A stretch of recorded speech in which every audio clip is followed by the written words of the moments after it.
Runaway girl. Slept outside a church.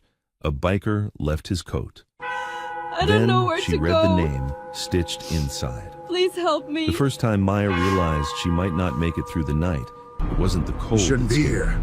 It was the sound of tires slowing down behind the church. The driver already knew exactly. I had no where she choice. was. She pressed her face into her sleeves and held her breath, praying the darkness would swallow her. Help me. Please. Then a shadow crossed the alley mouth. Stay Heavy down. boots stopped beside her, and something warm dropped onto her shoulders. It smelled like leather, road dust, and engine heat, too clean to be trash, too heavy to be a blanket. Maya didn't move. Not at first. Moving was how you got noticed. Moving was how hands found you in the dark. The boots shifted once, a low exhale, no words.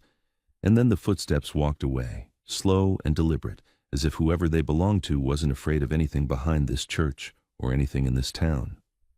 Maya stayed frozen until the sound of an engine faded into the distance.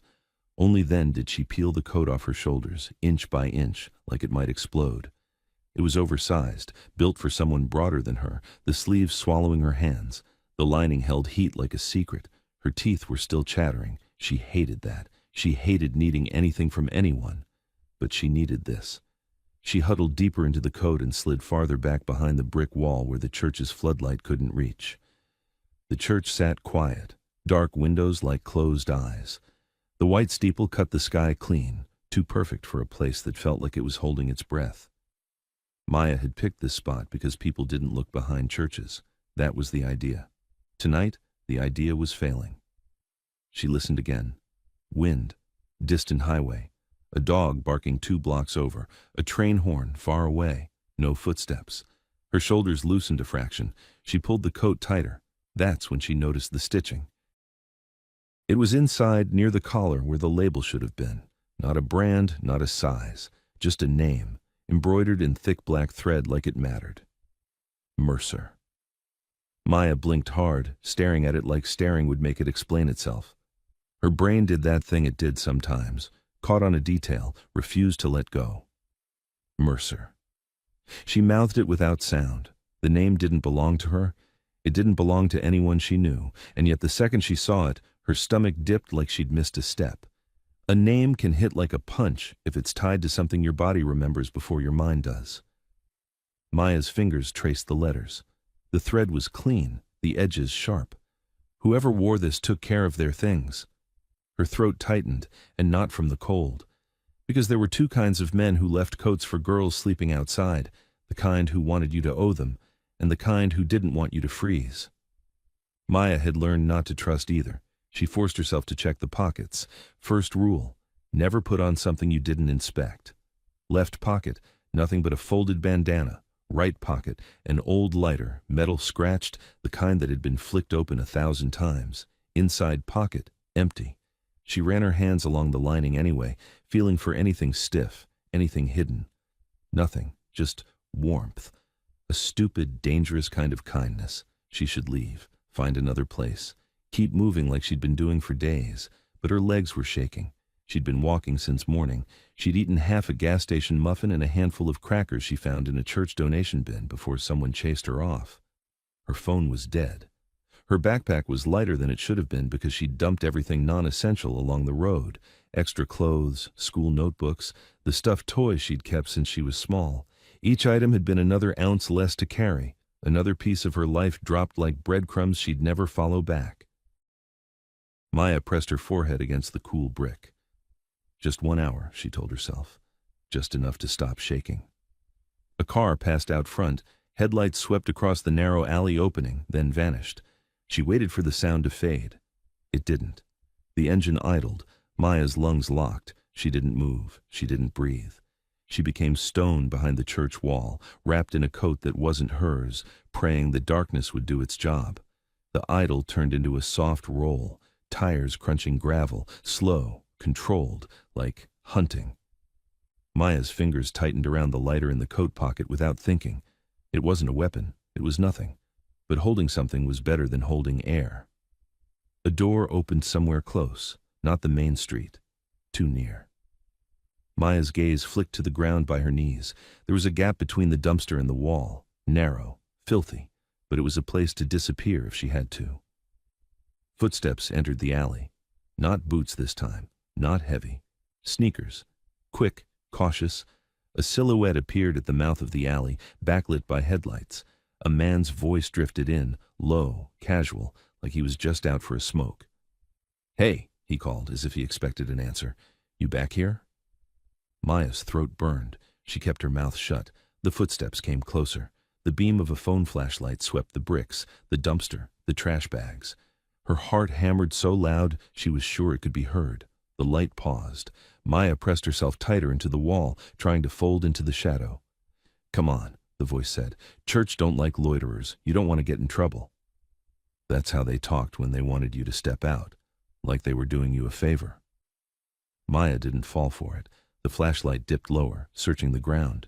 Then it caught the edge of the coat, just a sliver of dark leather where it shouldn't be. The man went still. Maya felt it like a shift in the air, the moment a stranger stops pretending. His tone changed. "Well, would you look at that?" Maya's muscles tensed to spring. The man stepped forward and the phone light swung up full in her face. Her vision flooded white.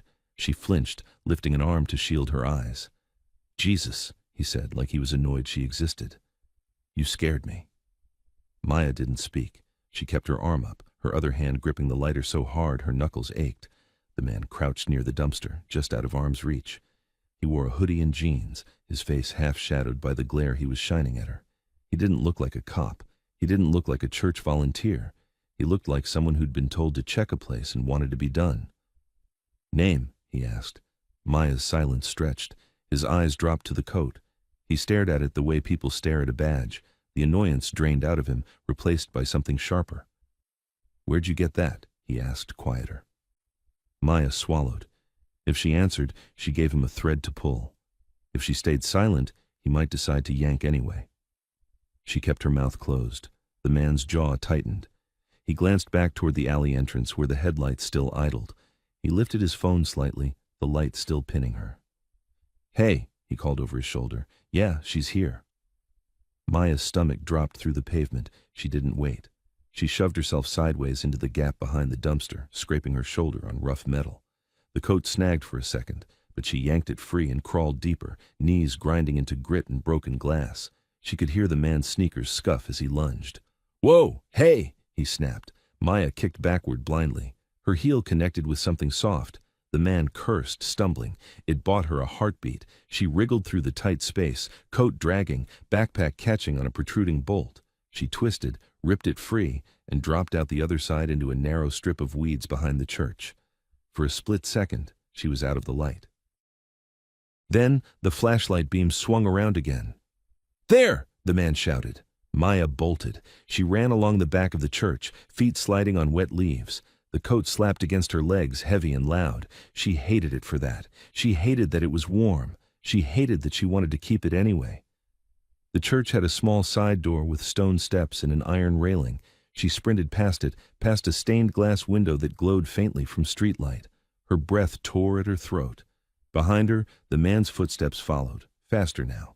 Another set of footsteps joined, heavier, coming from the alley entrance. Someone else was in the car. Someone else had been waiting. Maya cut left, toward the small parking lot behind the church. Empty except for a few battered cars, volunteers probably. She didn't have time to think, she only had time to move. A beam of headlights swung toward the lot, catching her for a moment, painting her like a target. She ducked between two parked cars and dropped low, crawling on her hands and knees. Gravel bit into her palms. She didn't care. She kept moving, squeezing through a gap into the next row. Her backpack thumped. The coat's lining held heat against her back like hands. She heard voices now, 2 men. "Cut her off," one said. "Just grab her," the other answered, impatient. Maya's chest tightened. That second voice, something about it made her skin crawl. Not because she recognized it exactly, but because it carried a certainty, like he'd done this before. She slid out from between the cars and sprinted toward the back fence, a chain-link barrier separating the church lot from a narrow street. If she could reach it, she could climb. A figure stepped into her path, not close enough to touch yet, close enough to block. Maya skidded, almost falling. She spun, looking for another way. The second man moved into view by the cars, cutting off the angle. The first one, the one with the flashlight, kept the light trained on her face so she couldn't see clearly. "Easy," the second man said. He was taller, broader. And when he spoke, Maya's stomach turned because she'd heard that voice in a different place, in a different kind of night, inside a house where doors locked from the outside. Not a memory, not a flashback, just recognition, immediate and physical, like her body had been waiting for it. He smiled like it was normal to corner a girl behind a church at midnight. "Maya," he said, sweet as syrup, like he was saying her name on purpose to remind her he had it. Her blood went cold, because she had never told anyone in this town her name. "Before we continue, tell us in the comments where you are watching this from, because wherever you are right now, I need you to understand. Maya didn't just run away from home. She ran away from someone who knew how to find her anywhere." Maya backed up until the fence pressed into her spine. Chain link dug into the coat. She felt the name stitched inside, Mercer, like it was burning a brand into her skin. The tall man stepped closer, hands out in a fake calming gesture. "Don't make this hard," he said. "You're cold. You're tired. Let's get you somewhere safe." Safe. The word hit like a joke. Maya glanced left, right, no exits. The church door was too far. The street beyond the fence was empty. The tall man's eyes dropped to the coat. His smile twitched at the corner, just slightly, like something in him recognized it. "Now that's interesting," he murmured. "That ain't yours." Maya didn't answer. Her fingers closed around the lighter inside the pocket until it hurt. The flashlight man moved closer too, circling. Maya's pulse slammed against her ribs. The tall man took one more step, close enough that she could smell his cologne under the night air, close enough that she could see a small scar near his jaw, pale against his skin. He reached for the coat. Maya jerked back, but the fence stopped her. His fingers brushed the leather and his expression hardened. "You really thought you could hide behind a church?" he said, the sweetness gone. "You don't get to choose where you go." Maya's mouth opened, but no sound came out.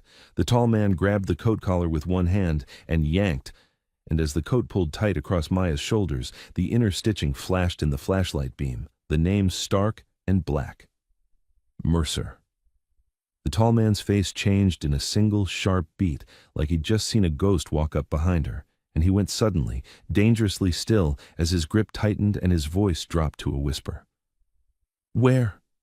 Did you get that?" Maya's lungs burned, her eyes watered, and she forced the only words she could manage through a shaking throat. "It was left for me." The flashlight man laughed once, nervous. "Left for you by who?" Maya swallowed hard, staring at the tall man's eyes because they weren't smiling anymore. "They didn't say," she whispered. "They just—" A motorcycle engine roared somewhere close, too close, and headlights flared across the lot like a blade of light cutting through the dark, and the tall man snapped his head toward the sound just as the bike tore around the corner. Maya felt the grip on her coat jerk. She saw the tall man's hand move toward his waistband, and the world narrowed to the stitched name inside the collar as the biker's headlights slammed into them and the tall man lunged. The motorcycle hit the parking lot like it had been fired out of a cannon, one hard arc, headlight blasting white across the cars, engine snarling so loud Maya felt it in her teeth. The tall man's hand snapped to his waistband, but he didn't draw.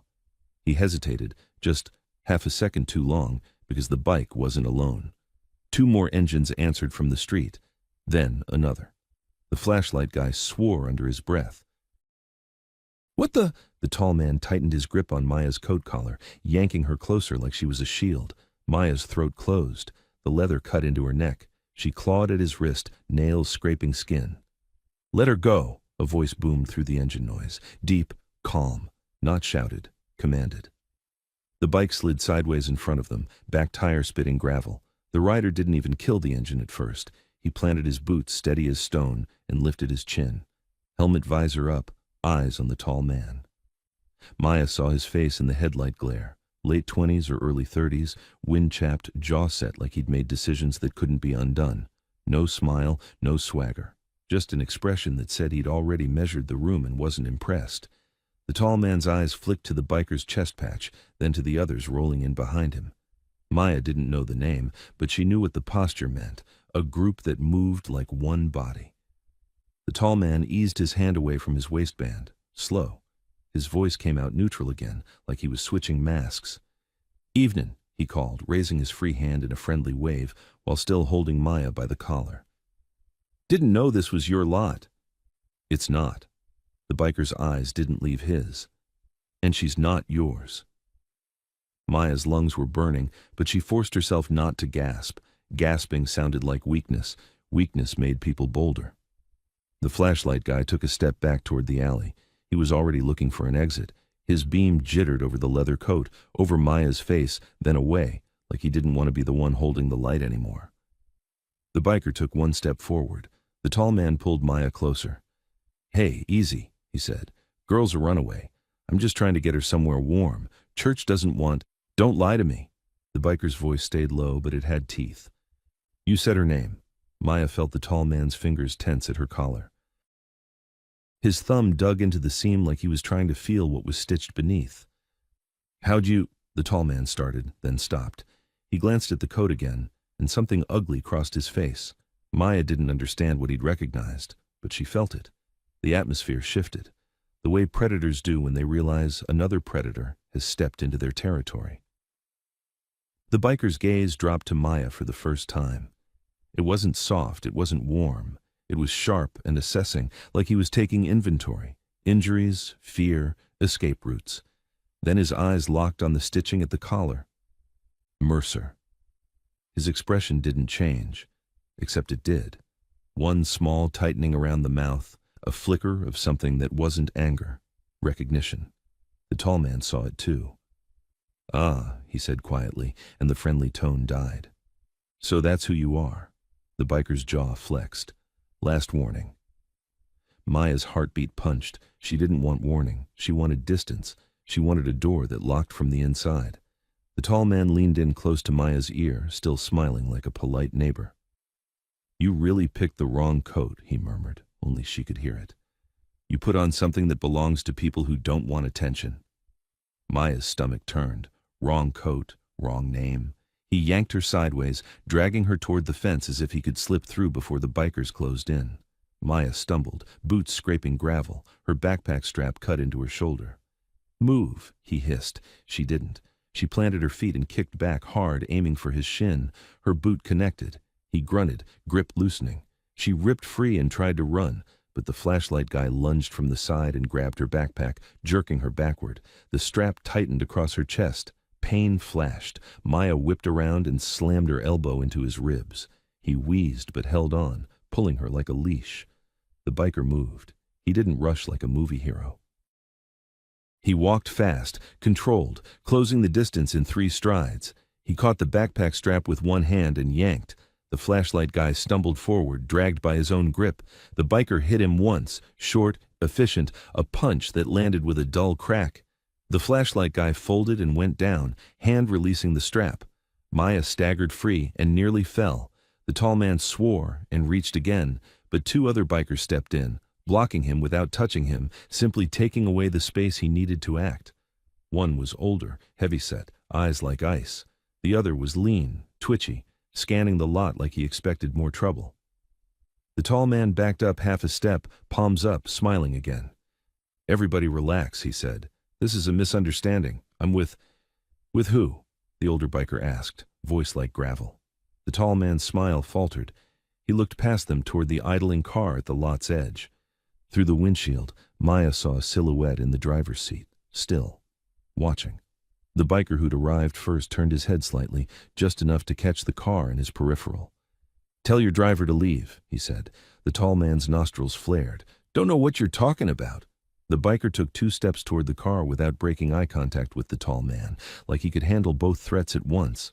Maya watched the car's brake lights glow, then dim. The engine revved once. Then it rolled backward, slow, smooth, retreating into the street as if it had never been there. A cold wave slid through Maya's chest. Whoever was in that car had come for her, and whoever was in that car had decided not to start a war in a church parking lot. The tall man tracked the car's retreat with his eyes. When it disappeared, his face hardened, the friendliness gone for good. He pointed at the coat on Maya. "That's mine," he said, lying without blinking. The biker's gaze snapped back. No. The tall man's eyes narrowed. You sure about that? Because I'm pretty sure you don't want this girl. You don't want her problems. She's trouble. His eyes flicked to Maya's face and his mouth curled. She always has been. Maya's hands shook, not from cold now, from rage, from fear, from the fact that he was speaking like he knew her. The biker's voice dropped. Who are you? The tall man hesitated, then gave a name like it was a gift. Cal. The biker's eyes didn't blink. Last name, Cal smiled. You don't get my last name. The older biker snorted. Then you don't get to walk away. Cal's gaze flashed. For a second, Maya thought he might reach again. Instead, he straightened his hoodie sleeves slowly, like he was putting himself back together. Fine, he said, stepping backward. Keep her. Keep the coat. But don't pretend you're saving anyone. People like her. They come back.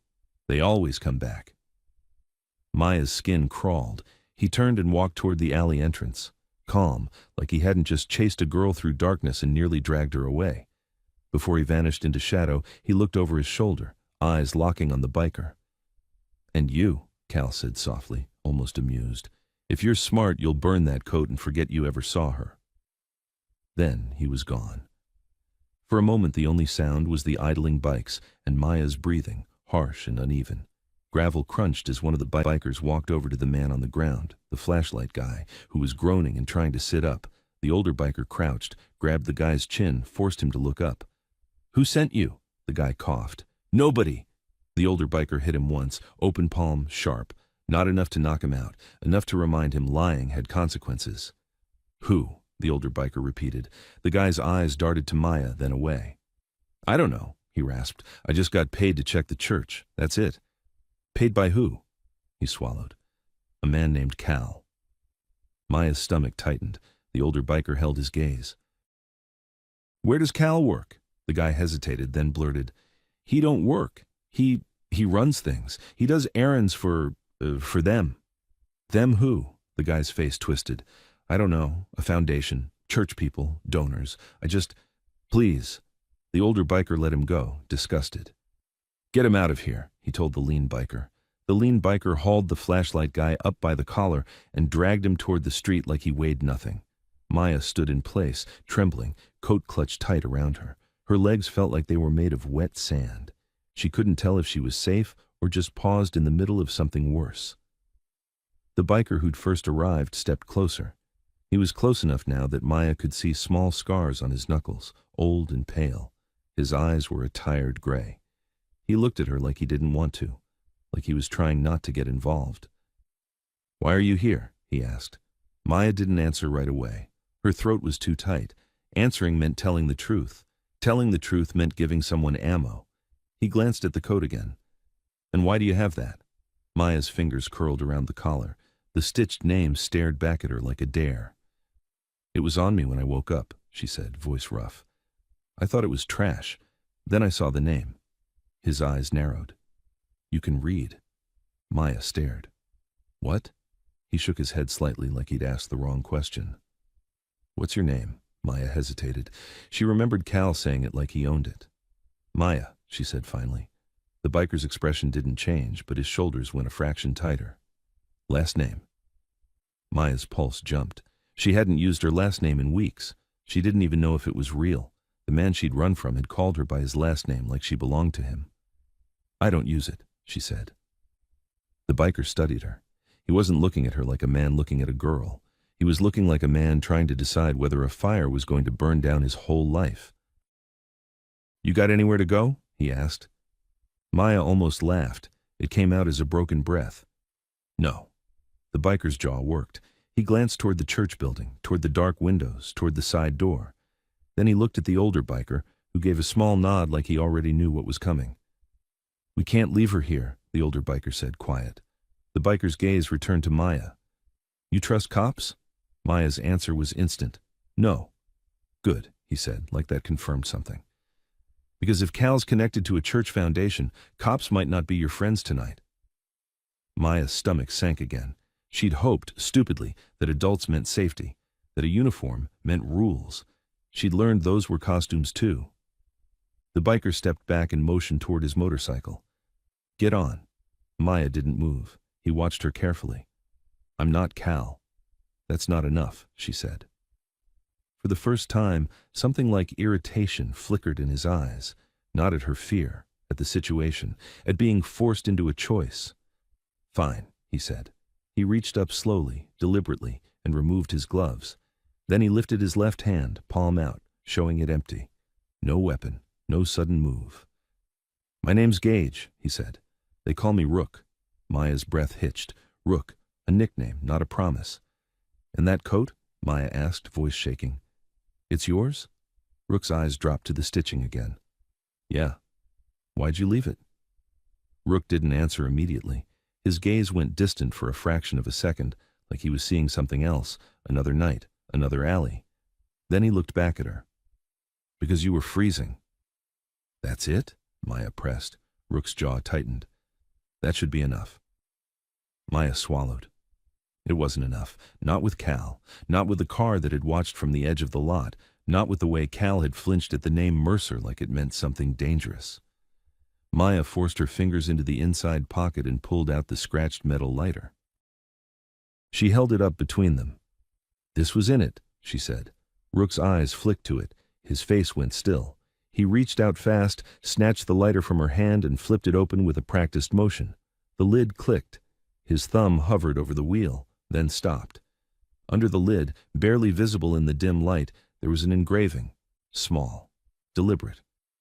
Maya blinked, trying to focus. Rook's throat worked once. He closed the lighter with a sharp click and looked straight at her, all the tired calm gone. "Where did you get that?" he demanded. Maya's mouth went dry. "It was in your coat." Rook stared at her like she'd said the wrong thing, like the math didn't add up. The older biker stepped in, voice low. "Rook, what is it?" Rook didn't answer him. His eyes were locked on Maya. "That lighter," Rook said, slower now, as if each word hurt. "It was supposed to be gone." Maya's skin prickled. "What do you mean?" Rook's gaze snapped to the church building again, then to the street beyond, scanning like he suddenly expected the car to come back with more men. He shoved the lighter into his own pocket, then grabbed Maya's arm, not hard, but firm enough to move her. "We're leaving," he said. Maya stumbled as he pulled her toward the bike. "Where are we going?" Rook swung a leg over the motorcycle and started it with a roar. The engine drowned out the night. He leaned close so she could hear him over the noise, his voice tight and urgent. "Somewhere Cal can't walk up behind you," he said. "And somewhere you can tell me what you know about that name." Maya climbed onto the seat behind him, hands trembling as she grabbed the back of his coat, the coat she was wearing, the coat with Mercer stitched inside like a warning. The older biker mounted another bike beside them, eyes still scanning the church lot. Rook twisted the throttle. And as they shot out of the parking lot into the dark, Maya looked back once, just once, and saw Cal standing in the shadow at the alley mouth, watching them leave, one hand lifted to his ear like he was listening to someone on a call, his face calm as a man who had already planned the next move. The wind on the back of the bike didn't feel like air. It felt like needles. Maya locked her arms around Rook's waist, because there was nothing else to hold on to that didn't shake. The leather coat, his coat, blocked some of the cold, but not the fear. Her eyes watered so badly she could barely keep them open. Every time she blinked, the church lot flashed behind her again. Cal's calm face, the phone at his ear, the way he watched them like a man watching a clock. Rook rode like he'd done this 1,000 times and didn't care if the road loved him back. No weaving, no show, just speed, clean lines, and constant scanning, mirror, shoulder, mirror. He took turns late, hard like he was trying to break an invisible string. The older biker kept pace on Maya's left, head turning like an owl, checking streets and driveways. Another bike stayed back, spacing out the formation. They didn't talk. They didn't need to. Maya tried to tell herself she'd made the right choice, but right choice was a luxury she hadn't had since she ran. She felt the lighter in Rook's pocket every time the bike vibrated. That small metal click in her mind, open, close, like a lock being tested. They didn't head toward downtown. They didn't head toward the highway. Rook threaded them through side streets where streetlights were sparse and the houses looked asleep. The town thinned into industrial blocks, then into a strip of old warehouses and closed garages. The air smelled like oil and damp concrete. Rook slowed near a row of shuttered buildings, turned sharply into an alley wide enough for the bikes, and killed the throttle. Engines dropped from roar to rumble to silence. Suddenly the world was too quiet. Maya's ears rang. Rook didn't take his hands off the bars right away. He stayed still, listening, head angled as if he could hear through walls. The older biker rolled his shoulders and stepped off his bike with a soft grunt. "No tail," the older biker said. Rook glanced back, eyes slicing through the dark. "Not yet." Maya slid off the seat. The ground felt wrong, like her legs weren't sure what their job was anymore. She kept the coat clutched closed because without it the night would eat her. Rook turned toward her. Up close, he looked more worn than dangerous. Not old, just tired in a way that didn't come from late nights. A tiredness that looked earned. "Show me," he said. Maya blinked at him. "Show you what?" "The engraving," he said. "You saw it. You can read." Her throat tightened again, that weird flare of anger in the middle of fear. "Of course I can read." Rook held out his hand, palm up. "Then show me." Maya hesitated, then leaned closer as he pulled the lighter from his pocket. He flipped it open under a dim security light mounted on a warehouse wall. The small letters inside the lid caught the faint glow. Maya. It looked like it had been done carefully, not scratched by accident. Someone had paid attention. Maya stared at it until her eyes stung. "That's my name." Rook watched her face, not the lighter. "Yeah." The older biker stepped in. "You sure it's not just a coincidence?" Rook didn't look at him. "Nothing's a coincidence." Maya swallowed hard. "Why would your lighter have my name?" Rook closed it slowly. "It shouldn't." "That's not an answer." Rook's jaw flexed once. He seemed like the kind of man who had learned to keep answers inside because answers had consequences. "I had that lighter a long time ago," he said finally. "I lost it." Maya shook her head. "No, you didn't. It was in your coat. You left it." Rook's eyes sharpened. "I left the coat. I didn't leave that." The older biker's gaze slid over Maya again, measuring. "Girl, who are you running from?" Maya's breath caught. The easy answer, my guardian, my home, my life, wasn't enough anymore. Not with Cal, not with the Foundation, not with the car that backed away like it was taking orders. "My guardian," Maya said, and hated how weak it sounded. "Name," the older biker pressed. Maya hesitated. Rook's voice cut in, low. "Cal." The older biker's eyes narrowed. "Cal what?" Maya's stomach twisted. She didn't know his last name. She'd never been allowed to say it like he was a normal person. "I don't know," Maya admitted. He just... Cal." Rook stared at her like that confirmed something he didn't want confirmed. The older biker's mouth tightened. "Where were you staying?" Maya's hands started shaking again, not from cold now, from the memory of a door that only opened from the outside. "Different places," she said. "We moved. A lot." Rook's gaze flicked to the dark street beyond the alley. "Why?" Maya forced herself to breathe. "Because if you stay in one place too long, people start asking questions." The older biker looked at Rook, like a silent conversation passed between them. Rook turned away abruptly, as if the look burned. "Get her inside," Rook said, voice clipped. "Inside where?" Maya asked. Rook pointed with his chin toward a steel door set into the warehouse wall. No sign, no lights, just a keypad. Maya's body screamed no. Closed spaces, unknown doors. Rook seemed to read it in her face. "It's a shop," he said, "not a cell." Maya didn't move. Rook's tone softened by a fraction, not warmth, just patience. "You want to stand out here until Cal comes back with friends?" That did it. Maya followed. The older biker punched in a code. The door buzzed and opened. Warm air spilled out, carrying the smell of metal, rubber, and gasoline, like a working place, not a trap. Lights were low but steady. Inside, motorcycles lined one wall, tool benches, a small office window. A battered couch with a blanket folded on the arm, like someone actually used it. Two men inside looked up instantly. One was younger, tattoos up his neck, eyes suspicious. The other was stockier, beard, calm hands. Rook raised two fingers. "It's fine." The younger one's eyes snapped to Maya, then to the coat she wore. His brows lifted slightly, like seeing it on her made no sense. "Makes sense now," he muttered, too low for Maya to catch all of it. Rook ignored him. He walked Maya toward the couch. "Sit." Maya sat on the edge, ready to bolt. The bearded man came over with a bottle of water. He didn't push it into her hands. He set it on the table in front of her like he was leaving her a choice. Maya stared at it, then at him. "Thank you." He nodded once and stepped back. Rook remained standing, still holding the lighter. He stared at it like it was a key to a door he didn't want to open. Then he shoved it into his pocket and looked at Maya again.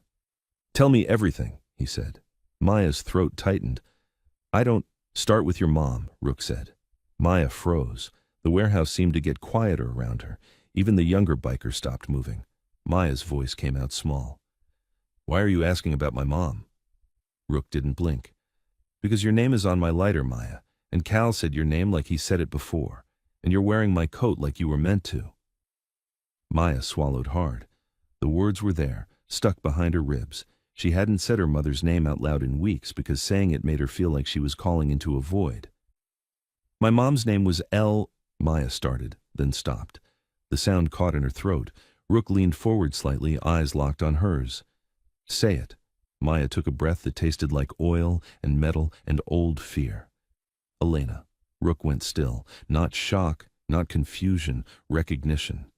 His face didn't fall apart. It hardened like a man bracing for impact. The older biker's eyes narrowed. "That means something to you, Rook?" Rook didn't answer him. Maya felt her skin prickle. "You know that name." Rook's voice came out lower. "Where did you hear it?" Maya blinked, confused. It's my mom. I heard it my whole life." "No," Rook said sharply. "Where did you hear it from Cal?" Maya's stomach dropped. She shook her head. "He doesn't say it. He hates when I say it." Rook's jaw flexed. "Then why does he care about you?" Maya stared at the floor, the concrete stained with old oil.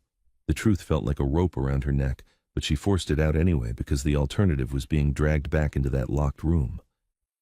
"Because she left," Maya whispered, "and he said she belonged to people.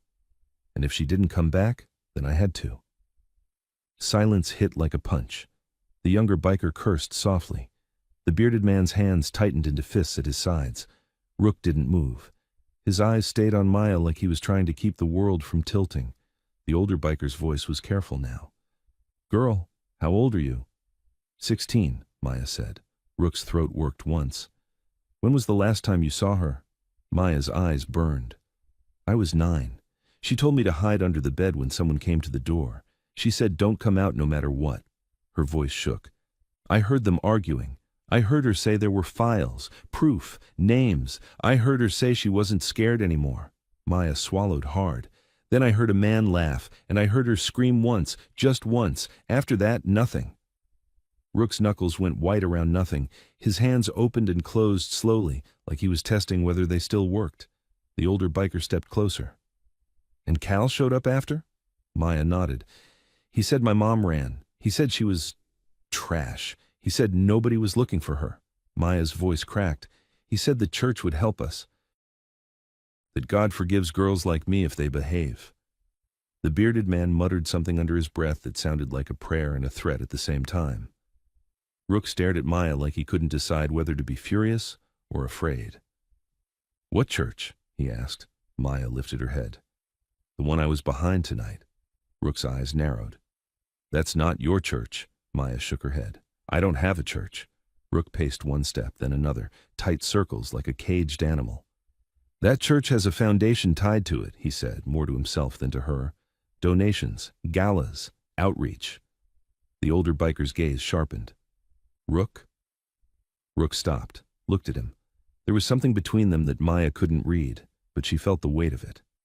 "Say it," the older biker said. Rook's voice came out flat. "Elena's the only person I ever knew who tried to take them down." Maya's breath caught. "Take who down?" Rook stared at her for a long moment. Then he shook his head once like he couldn't afford to give her the full shape of the nightmare. "People with money," he said. "People who hide behind good deeds." Maya's hands started shaking again. She wrapped them in the coat sleeves, the name Mercer pressed against her throat like a question. "Why would my name be on your lighter?" she whispered. Rook's eyes flicked to the stitching in the collar, then to her face. He looked like a man standing at the edge of a cliff, trying to decide whether the fall would kill him or free him. Before he could answer, the shop's back door buzzer chirped, short, urgent. The younger biker snapped his head toward it. "Nobody's supposed to be—" The buzzer chirped again. Rook's body went rigid. The older biker moved first, hand disappearing under his jacket. "Kill the lights," he hissed. The bearded man flipped a switch. Half the shop went dark instantly, leaving only dim work lamps in shadow. Maya's heart slammed against her ribs. Rook stepped toward the office window, peering through the blinds. His face changed. "What?" the older biker demanded. Rook's voice was barely a whisper, and for the first time since Maya met him, it held something like alarm. "It's not Cal," Rook said. Maya's skin went ice cold. "Then who is it?" Rook didn't look away from the blinds. "Someone wearing a church volunteer badge," he said, "and he's holding up a phone with a photo of you on the screen." Maya's blood drained from her face, because she had been in town for less than a day, and someone already had her picture. Rook reached for the door latch anyway, controlled and silent, as if opening it was the only way to stop whatever was coming next. He put his hand on the handle, and outside, through the thin metal, a voice called out, cheerful and loud, like this was normal. "Maya, sweetheart, we're here to bring you home." And behind that voice, another sound layered in, engines more than one, rolling slow at the mouth of the alley like a pack easing in for the kill. Rook didn't open the door. He froze with his hand on the handle, eyes narrowed at the thin slice of window above the latch, where the blinds didn't quite meet. Outside, the church volunteer badge swung on a lanyard, catching the alley light like a lure. "Maya," the voice repeated, bright and careful. "It's okay, sweetheart. We're not mad. We're just worried." Maya's stomach clenched so hard she felt it in her teeth. Nobody had called her sweetheart in months, not without meaning something else. The older biker, Brick, Maya heard someone mutter the name, held up 2 fingers in a tight signal. Silent. Everyone still. The younger biker melted to the side wall, near the tool benches, shoulders hunched like he'd done this before. The bearded guy slid behind a stack of tires, eyes on Maya in the door, jaw locked. Maya sat rigid on the couch, coat collar tight under her chin. She could feel the stitched name pressing into her throat as if it was trying to speak for her. Rook leaned closer to the blinds, barely shifting his weight. The volunteer outside lifted the phone again, screen glowing. He angled it toward the door window like a salesman offering proof. Maya saw her own face, grainy, taken from a distance, her hair messy, coat too big, eyes wide. Taken tonight. Rook's hand dropped from the handle. He stepped back without making a sound, then turned and motioned Maya off the couch with 2 sharp fingers. Maya shook her head once, panicked. There was nowhere to go. Brick appeared at her side like he'd been there all along. He didn't touch her. He just pointed toward the small office in the back, behind the glass window. "Move," he mouthed. Maya stood, legs trembling, and followed him. The coat dragged. Her backpack straps squeaked in the silence. Every sound felt like a gunshot. Outside, the volunteer kept talking, louder now, as if volume could make the door obey. "We're from the church outreach, honey. We just want to help. We have warm food and a bed. No one's in trouble. We just need you to come with us so we can get you safe." Behind the volunteer's voice, Maya heard the other engines, slow, controlled, idling at the mouth of the alley. Not one car, multiple, the kind of presence that didn't happen by accident. Brick guided Maya into the office. The space was cramped, a desk, a filing cabinet, an old coffee maker, a small interior door at the back, probably a storage closet or a second exit. Brick leaned to Rook and murmured something Maya couldn't hear. Rook nodded once. The younger biker, neck tats, slid in behind them. His eyes snapped to Maya and softened by a fraction, then hardened again, like he hated himself for it. "You got a name?" he whispered. "Maya," she whispered back. He nodded as if filing it away. "You stay behind Brick. If it pops off, you don't run toward the door." "You run toward the back." Maya stared at the back door. "Where does it go?" "Alley behind the alley," he said. "It's ugly. It works." Brick pressed his finger to his lips. Then he pointed at the desk drawer and mimed, "Phone." Maya reached in and pulled out a battered prepaid phone. No case, no decorations. Brick took it, tapped the screen, and held it out to Rook. Rook glanced at it and shook his head slightly. Brick tapped again, firmer, like, "Stop thinking. Do." Rook took the phone. He typed fast with one hand and didn't look at Maya while he did it. His focus was tight and furious. When he finished, he shoved the phone back into Brick's hand and said, barely audible, If anything happens, you call that number. You don't hesitate. Brick's eyes met his. A silent promise passed. Outside, the volunteer tried the door handle. It didn't budge. His voice stayed friendly anyway, but there was a sharpness under it now. Maya, sweetheart, we can do this easy. You open up, you come out, and we all go home. Maya's mouth went dry. Home. The word felt like a trap door. Rook moved out of the office and into the dim shop again. He stayed in shadow, angled away from the door. He lifted his chin at the bearded guy behind the tires. Count, Rook murmured. The bearded guy listened, eyes half closed. Then he held up 3 fingers, 3 vehicles, maybe more. Rook's jaw clenched. He looked toward the back exit for a heartbeat, then back to the door. Maya's brain spun. They could run. That seemed obvious. But Rook wasn't running. He was calculating. The volunteer's voice shifted again, losing the syrup. Maya, we know you're in there. We don't want to involve the police, but we will. Maya's breath hitched. Police. The word made her chest tighten, not with relief, but with dread. Cal had said police the way you say hammer. Rook finally spoke, voice booming through the metal door without raising it much. She's not coming out, he said. A pause. Then a chuckle from outside. Too casual. And who are you? The volunteer asked. Rook didn't answer. Brick did, from somewhere in the dark, voice like a threat wrapped in gravel. You don't want to know. The volunteer's laugh died quickly. Listen, gentlemen, we're just trying to help a minor. If you're harboring her, that's a crime. Rook stepped into the faint light, just enough for the volunteer to see him through the window slit, not enough to show the others. You're the ones who chased her, Rook said. We found her, the volunteer corrected. She's vulnerable. She needs proper care. We have paperwork. Rook's eyes narrowed. Paperwork doesn't make you clean. Silence. Then the volunteer spoke slower, the friendliness almost gone. You're making a mistake. That girl is complicated. Rook's voice didn't change. So am I. The volunteer's tone turned careful, like he'd been waiting for this. Rook, right? Maya felt every hair on her arms rise. How did he know that? In the office, Brick's head snapped toward Maya, then toward the door, like, they know more than they should. Rook didn't react, at least not visibly, but his shoulders went rigid. You got 10 seconds, Rook said. Then you leave. The volunteer exhaled, annoyed now. You really want to do this in the name of a girl you don't even know? A girl who's lying to you? Maya's hands shook. Lying. That was Cal's favorite word, the way he made truth sound like a sin. The volunteer continued, voice sharp now. Her mother was troubled too. You know that, don't you? Rook's eyes went dark. Don't say her name, Rook warned.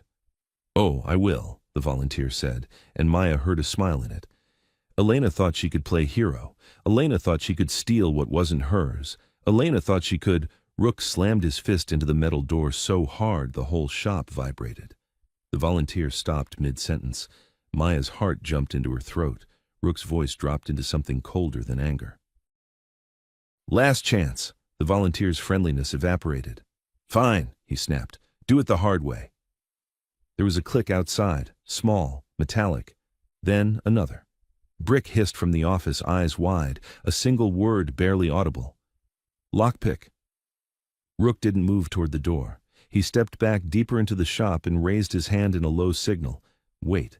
Maya didn't understand. Until the volunteer's phone flashlight beam slid under the door crack and the door latch made a faint, deliberate scrape.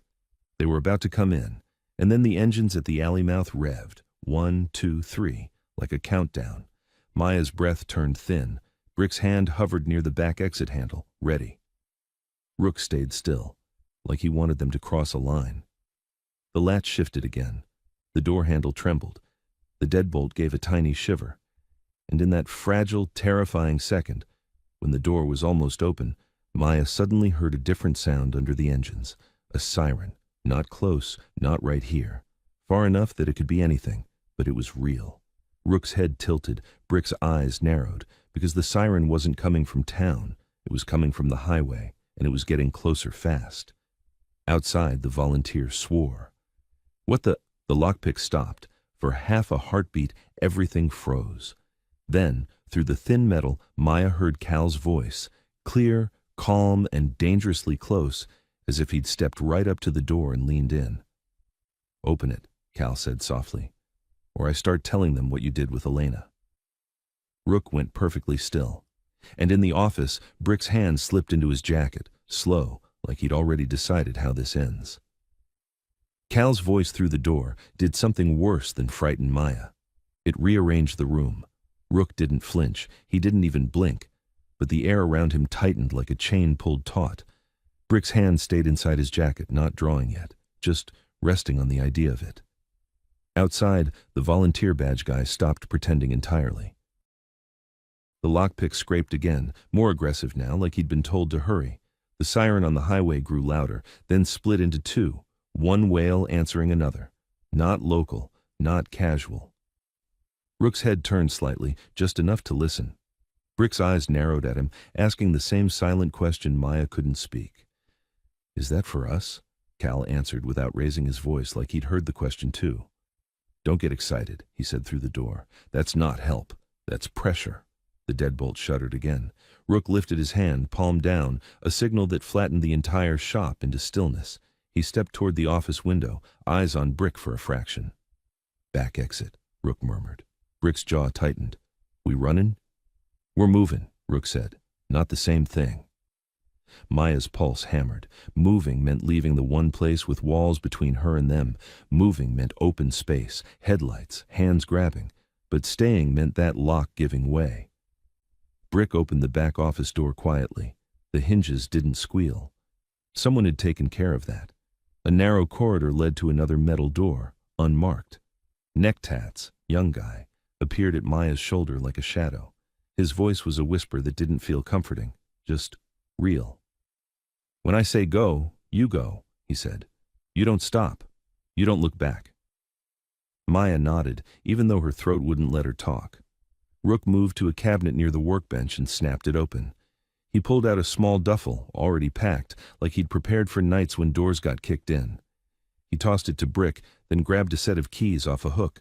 The latch at the front door scraped, and the metal groaned. The deadbolt was losing. Cal's voice stayed calm. "You can walk her out and we end this clean." Rook didn't answer. Brick shifted his weight, duffel in hand. The bearded guy, quiet one, moved toward the shop's side door, peering through a crack. "3 vehicles," he murmured. "Maybe 4 now." Rook's eyes flicked to Maya. "You can ride?" Maya's lips parted. She didn't know what he meant by ride. She'd been on his bike for 5 minutes. That wasn't skill. That was survival. "Yeah," she forced out. Rook nodded once, like that was all he needed. Then he did something Maya didn't expect. He stepped closer, lifted his hand, and tugged the coat collar down just enough to expose the stitching again. Mercer. His eyes held on it for 1 second. Then he let go. The lock at the front door clicked, halfway. The volunteer outside cursed.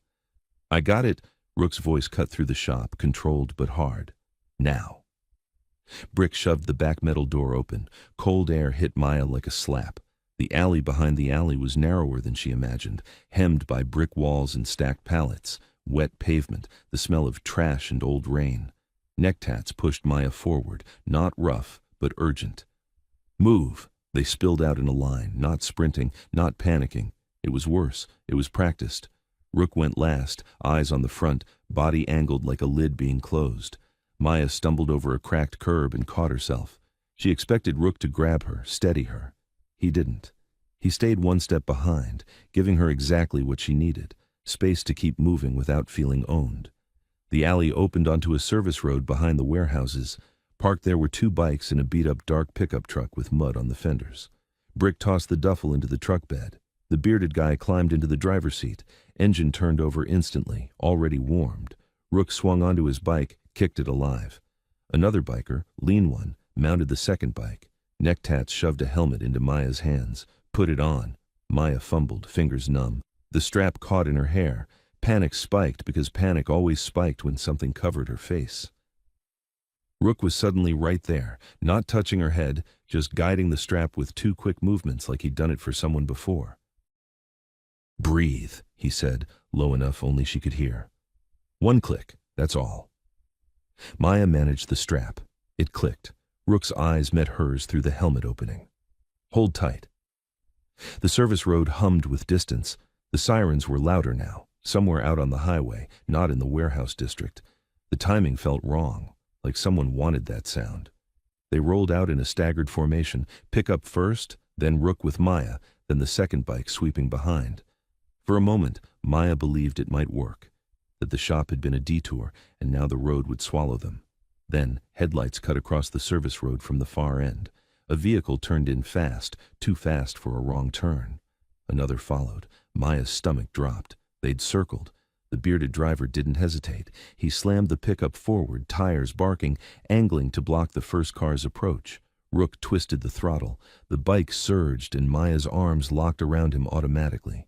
The first car, a dark sedan, aimed straight at them, not to hit, to force them to choose a side. Rook chose instantly. He cut right, skimming the curb, threading the narrow gap between the warehouse wall and a dumpster that looked too tight to fit a bike. Maya's shoulder almost clipped metal. Sparks flew as something scraped. Behind them, the second bike swerved left, drawing the sedan's attention for half a heartbeat. The sedan corrected. The pickup accelerated into the sedan's path, not to crash, just to intimidate. It was a game of inches, and the bearded driver played it like he'd already decided the pickup was expendable. The sedan's headlights swung toward the truck. A second car appeared from the side street, cutting the truck off. 2 cars now, boxing them. And then, like a stage cue, Cal's voice poured from a loudspeaker somewhere ahead, calm and amplified.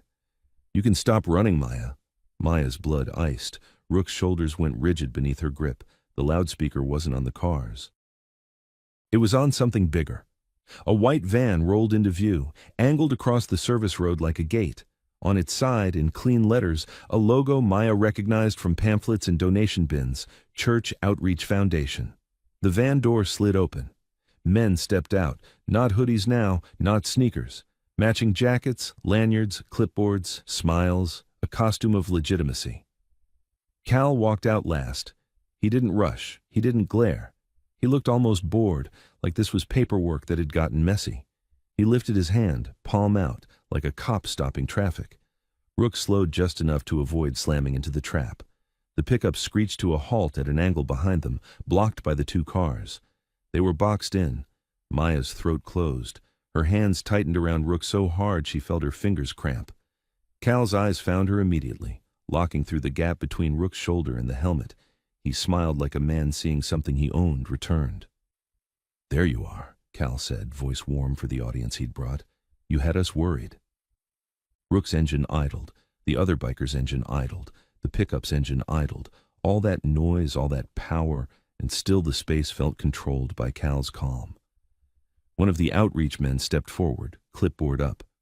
"Sir, we have a miner in crisis. If you cooperate, nobody gets hurt." Brick's voice came from the pickup, low and deadly. "You talk like you're the good guys." The outreach man smiled wider. "We're the ones with documentation." Cal stepped closer, hands open, not threatening. He spoke like he was explaining something simple to children. "Maya," he said, "you're cold, you're scared. You don't understand what you're doing. Come here and we'll forget this happened." Maya's mouth was dry. She forced a whisper. "I'm not going with you." Cal's smile didn't move, but his eyes hardened. "You are." Rook's voice was flat. "Back off." Cal finally looked at Rook fully, as if acknowledging him was a courtesy. "Rook," Cal said, like they were old acquaintances. "You always did love a lost cause." Rook's jaw flexed. "You said Elena's name at my door. You don't get to speak it." Cal's brows lifted slightly. So she told you stories." Maya's heart slammed. Stories. Elena. Proof. Names. Cal glanced at the coat again, at the stitching that Maya could feel like a brand, and something like irritation crossed his face. "That coat," Cal said, voice still pleasant, "doesn't belong on her." Rook didn't move. Cal sighed, as if disappointed. "You think you're protecting her," he said, "but you're just dragging her into your mess." Rook's head tilted, cold. "My mess?" Cal's smile finally cracked into something sharper. "Yes, yours." He looked at Maya again.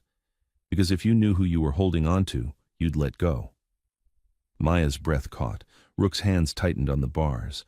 Cal took one more step and lowered his voice, still amplified, but intimate, aimed like a blade. "You want the truth, Maya?" he said. "Your mother didn't run. She tried to steal from people who don't lose, and when she failed, she left you as collateral." Maya felt her vision tunnel. "That's a lie," she said, but it sounded thin. Cal's eyes were calm. "Is it? Then why is your name inside his lighter? Why is your name stitched into his life?" Maya's chest heaved. She looked at Rook's profile, his jaw set so tight it looked painful. Cal lifted his hand slightly, and one of the outreach men pulled a phone from his pocket, tapped, then raised it. The screen glowed. A video. Grainy. Night footage. A woman's face, pale in streetlight. Maya's mother, Elena, turning toward the camera as if she sensed it. Maya's lungs stopped. Elena's voice came through the van's speakers, distorted but unmistakable. "If anything happens to me, don't let him find her." The video cut abruptly, replaced by static. Maya's knees went weak on the bike. Rook's entire body went still like a snapped wire. Cal watched them both, satisfied. "See?" he said softly. She knew. Maya's mouth opened, but no sound came. Because the moment Elena's voice hit the air, Rook whispered something under his breath, so low only Maya could hear it through the helmet. Not a question, not denial, a name like confession. Elena, and Cal's smile widened as he lifted his hand again, giving a tiny signal. And the side door of the outreach van slid fully open, revealing not clipboards or blankets, but a man inside holding something black and compact at chest level, aimed straight at Rook's headlight. Maya's body locked as the weapon's light flickered on. Rook moved before Maya's brain could even label what she was seeing. The black shape inside the van rose. Compact, two-handed, wrong. A weapon, not a clipboard. The little light on it blinked on like an eye-opening. Rook dumped the bike sideways. It wasn't graceful. It was physics. He yanked the handlebars left and threw his weight down. Maya felt the world tilt, felt her stomach float, felt her arms lose their grip as the bike slammed into gravel and slid. A crack split the air. Not a siren, not an engine, a shot. The headlight burst into sparks in the same instant the bike hit the ground. Glass sprayed, the front end jerked. Maya's helmet smacked the pavement hard enough to ring her skull. For a second, all she saw was white. Then Rook's hand was on her shoulder, dragging her, not gently, not cruelly. Like her body was a package he refused to let get taken. "Move," he snapped. Maya tried to scramble, but her legs didn't know how to work. The coat twisted around her, heavy and tangling. Her backpack caught under her hip. Panic surged, hot, stupid. Another crack. Concrete chipped somewhere close. Dust puffed. Brick roared from the pickup. "Gun!" The bearded driver slammed the truck forward, straight at the outreach van, not fast enough to ram, just enough to force heads to turn. The two sedans flanking the road lurched, one backing up, one angling tighter to block. Cal didn't flinch at the gunshot. He didn't duck. He just watched, calm as a man watching a demonstration. That's what made Maya's blood freeze harder than the cold. He wasn't afraid of bullets. He was used to being protected from consequences. Rook shoved Maya behind the pickup's front wheel well. The tire was taller than her kneeling. It felt like the only solid thing in the world. "Stay down," he ordered. Maya's hands shook as she obeyed. Gravel dug into her palms. Her helmet strap cut under her chin. Rook leaned over the hood, eyes scanning. His face was so controlled it looked carved. The second biker, lean one, had slid his bike behind a dumpster, using it as cover. Necktats crouched behind a stack of pallets farther down, jaw clenched, looking for an angle that didn't expose Maya. The outreach van's door was still open. The shooter inside shifted, trying to reacquire through the chaos. The weapon's light blinked again, searching. Rook cursed under his breath, then ripped the helmet off Maya's head in one harsh motion and tossed it behind cover. Maya stared up at him, shocked. "What are you? Your peripheral's garbage in that thing," he snapped. "If they grab you, you need to see." Maya's heart slammed. "Grab you," like it was already happening. Cal's voice carried over the noise, amplified, smooth. "Stop," he said, like a teacher correcting children. "Nobody needs to get hurt." Brick's laugh came out like a bark. "Too late for that," Cal sighed. "Rook, you're emotional. You always were. You're making her think she's safe with you. She isn't." Rook didn't answer. He reached into his pocket and pulled out the lighter. Maya saw it glint. He flipped it open and closed once. Click, like a trigger in his mind. Then he shoved it back in his pocket and nodded to the bearded driver. The driver nodded back, understanding without words, and eased the pickup forward another foot, then another. Tiny movements, repositioning the truck so it blocked more of the van's angle. Maya realized something with a sick jolt. They weren't trying to win. They were trying to exit. Cal wasn't here to fight. He was here to take her, with paperwork and smiles and a gun if needed. And if Cal couldn't take her clean, he would take her messy. Maya's throat tightened. She glanced through the gap under the pickup. Cal's shoes were immaculate, polished. Not a man who chased girls through alleys, a man who sent others. The shooter inside the van leaned out farther, trying to get line of sight past the truck. Another shot cracked, this one into metal. The pickup's side mirror shattered. Maya flinched so hard her neck hurt. Brick slammed his palm on the steering wheel. "You want to play preacher?" Cal's gaze snapped to Brick, mild annoyance. "I'm not a preacher." Brick's grin was all teeth. "Could have fooled me." Cal raised his hand again. Small motion, minimal effort, and one of the outreach men stepped forward with his clipboard like it was a shield. "Sir," the outreach man called, voice trembling but trying to sound official. "This is an active abduction situation. We are authorized." A rock whistled through the air. It hit the clipboard dead center and knocked it out of the man's hands. He yelped and stumbled back. Necktats lowered his throwing hand, eyes cold. "Authorized by who?" Necktats shouted. "God?" The outreach man's face went white. Cal's expression didn't change.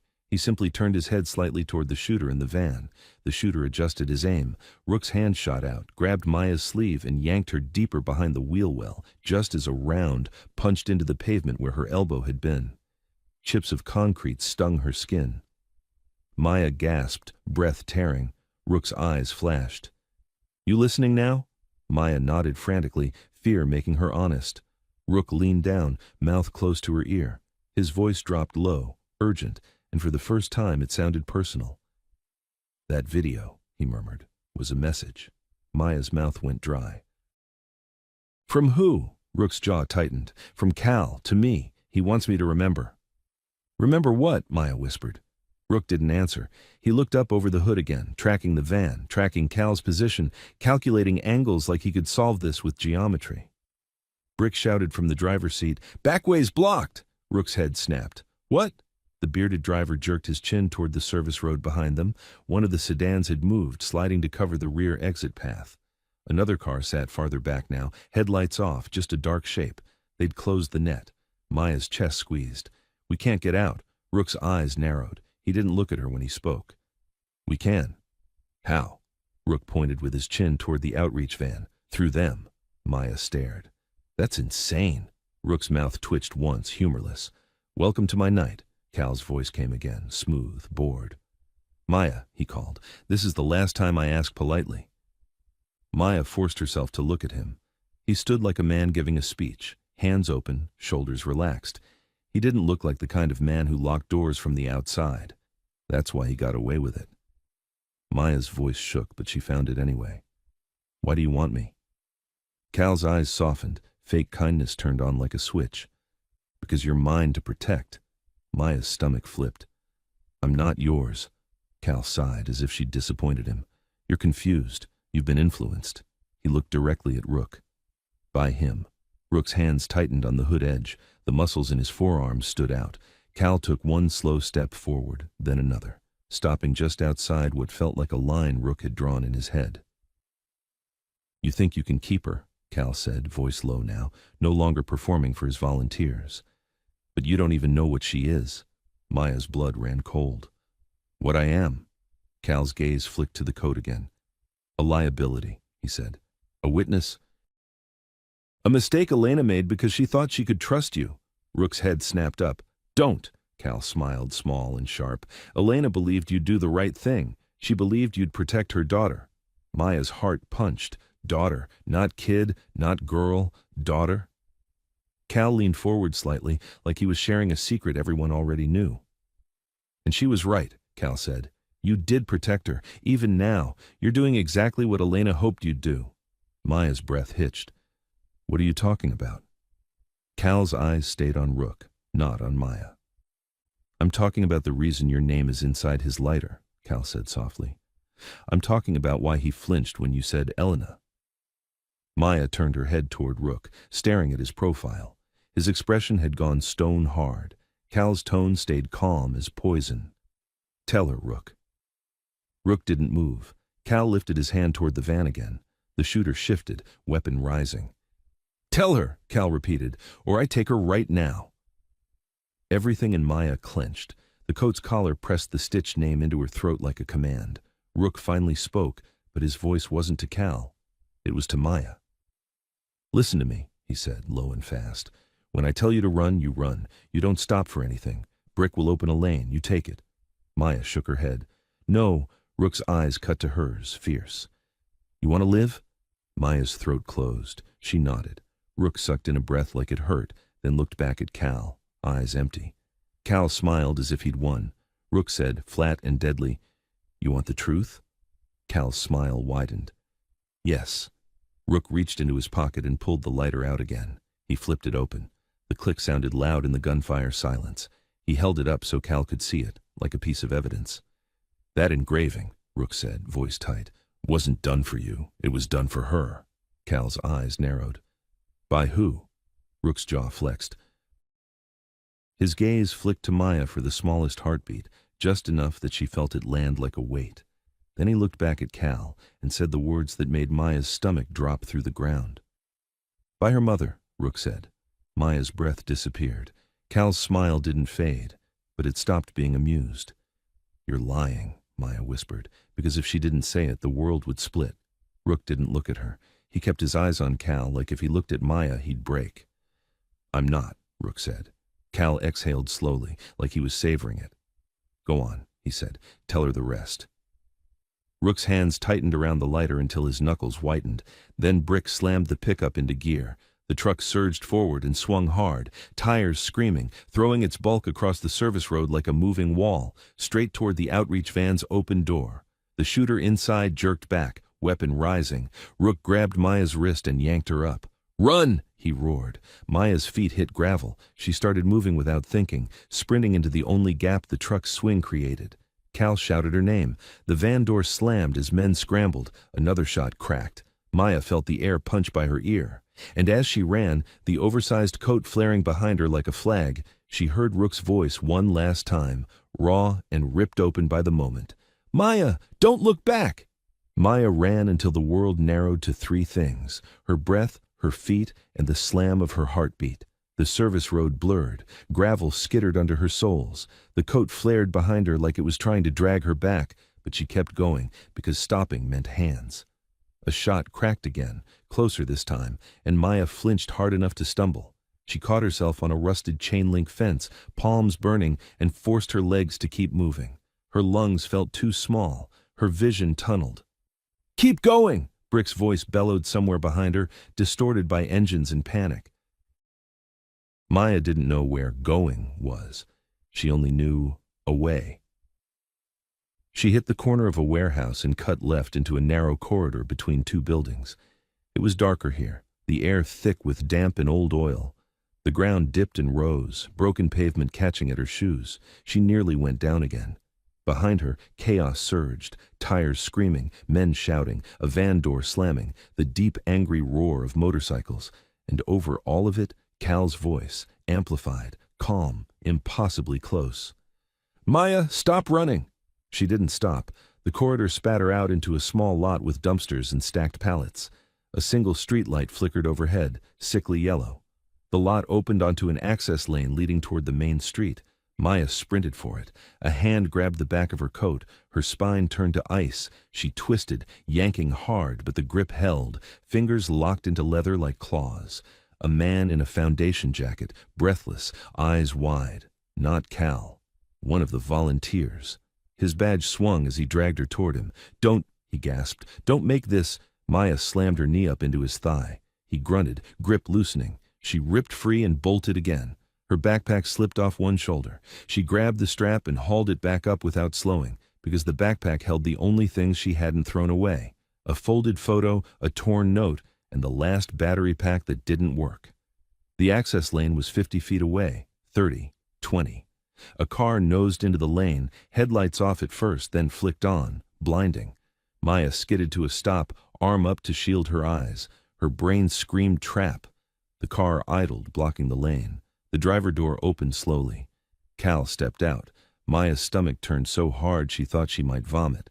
He looked different in the streetlight than he had by the van. Same calm, same clean clothes. But now his face carried a quiet satisfaction, like a man who'd watched the end of a chase and knew the ending was his. "You're fast," Cal said, not impressed, just observing. "But you always panic at the wrong moment." Maya backed up, eyes darting for exits. The lot was boxed by warehouse walls. The corridor behind her was narrow. The fence line was too high. Cal took a few slow steps forward, hands open. "You're not in trouble," he said, voice gentle again, rehearsed. "You're scared. That's normal. You've been influenced by men who live outside the law." Maya's throat burned. "You shot at us." Cal sighed as if she'd misunderstood a lesson. "No one shot at you. They shot at a motorcycle. Big difference." Maya's hands shook. She hated that they shook. Cal's gaze flicked to the coat. The name stitched inside sat against Maya's throat like a brand, and Cal's mouth tightened. "Take it off," he said. Maya's voice came out thin. "No." Cal's smile returned, small and patient. "Maya, you don't get to say no to me." The words hit like a slap, because they weren't threat yelling. They were certainty. A rule. Maya backed up another step until her heel hit something solid, the corner of a pallet stack. No more room. Cal tilted his head. "You know what happens when you make this messy," he said softly. "People get hurt."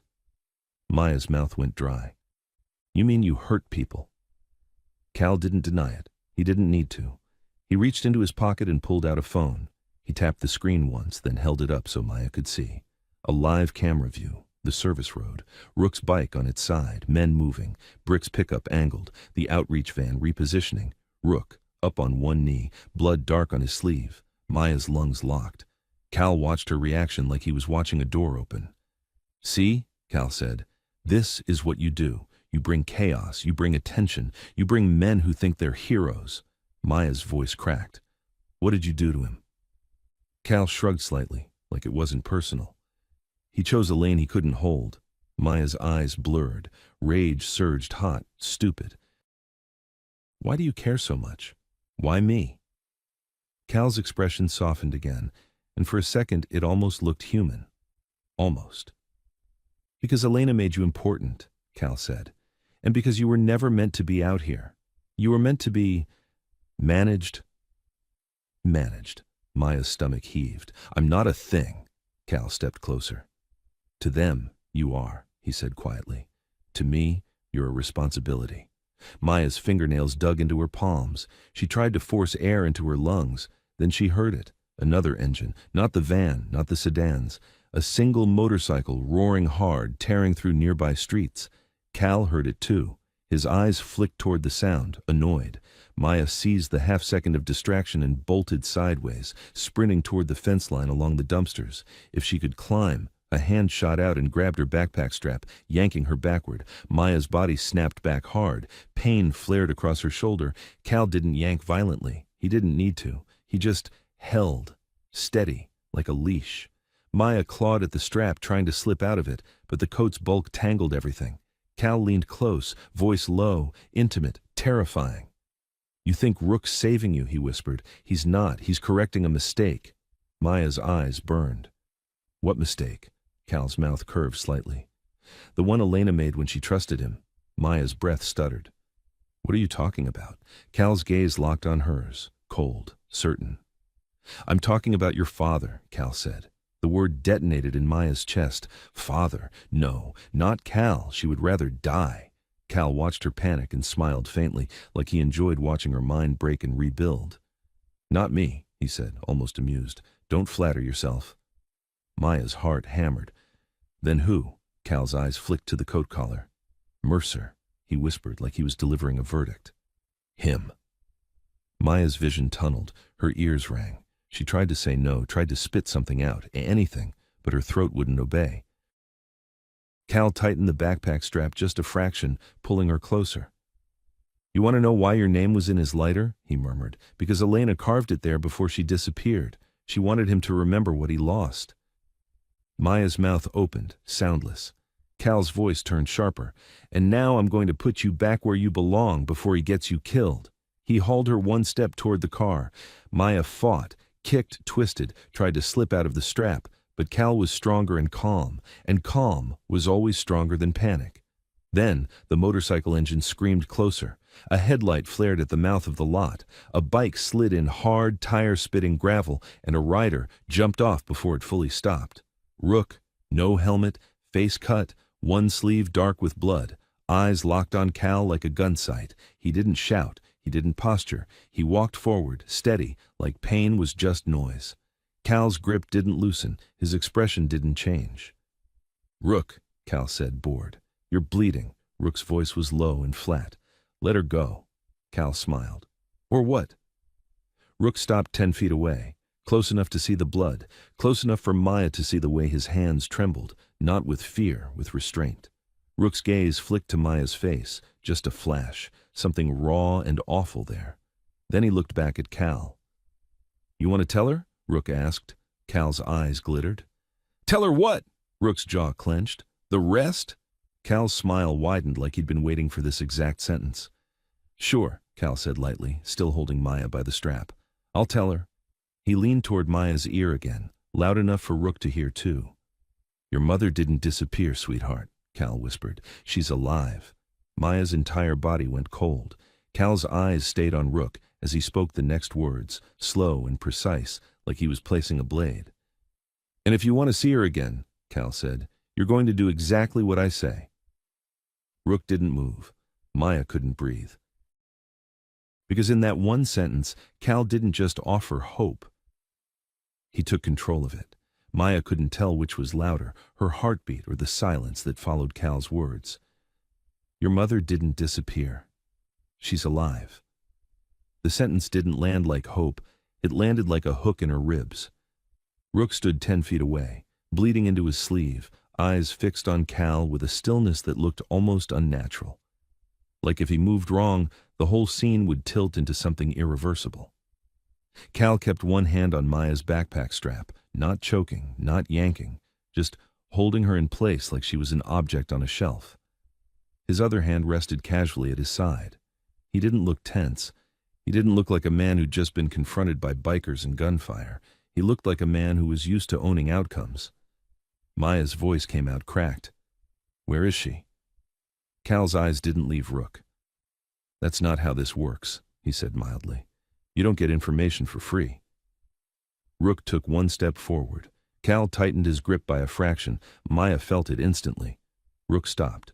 Cal smiled like he'd proven a point. "See? You're learning." Maya's nails dug into her palms.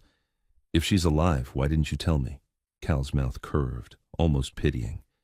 "Because you weren't useful yet." The word useful made Maya's stomach flip. She tried to pull away, but Cal's hand on the strap pulled her back like a leash. He leaned closer, voice low, intimate, made for breaking people without raising his tone.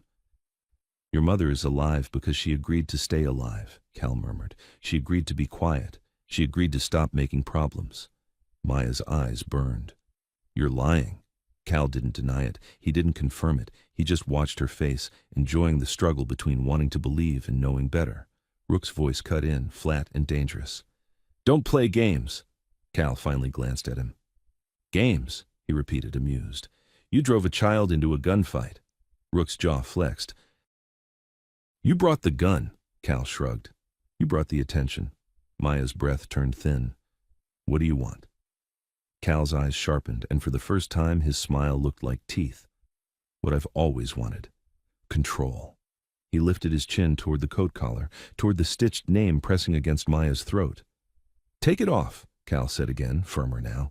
Maya shook her head. "No." Cal sighed, as if she was being stubborn about a seatbelt.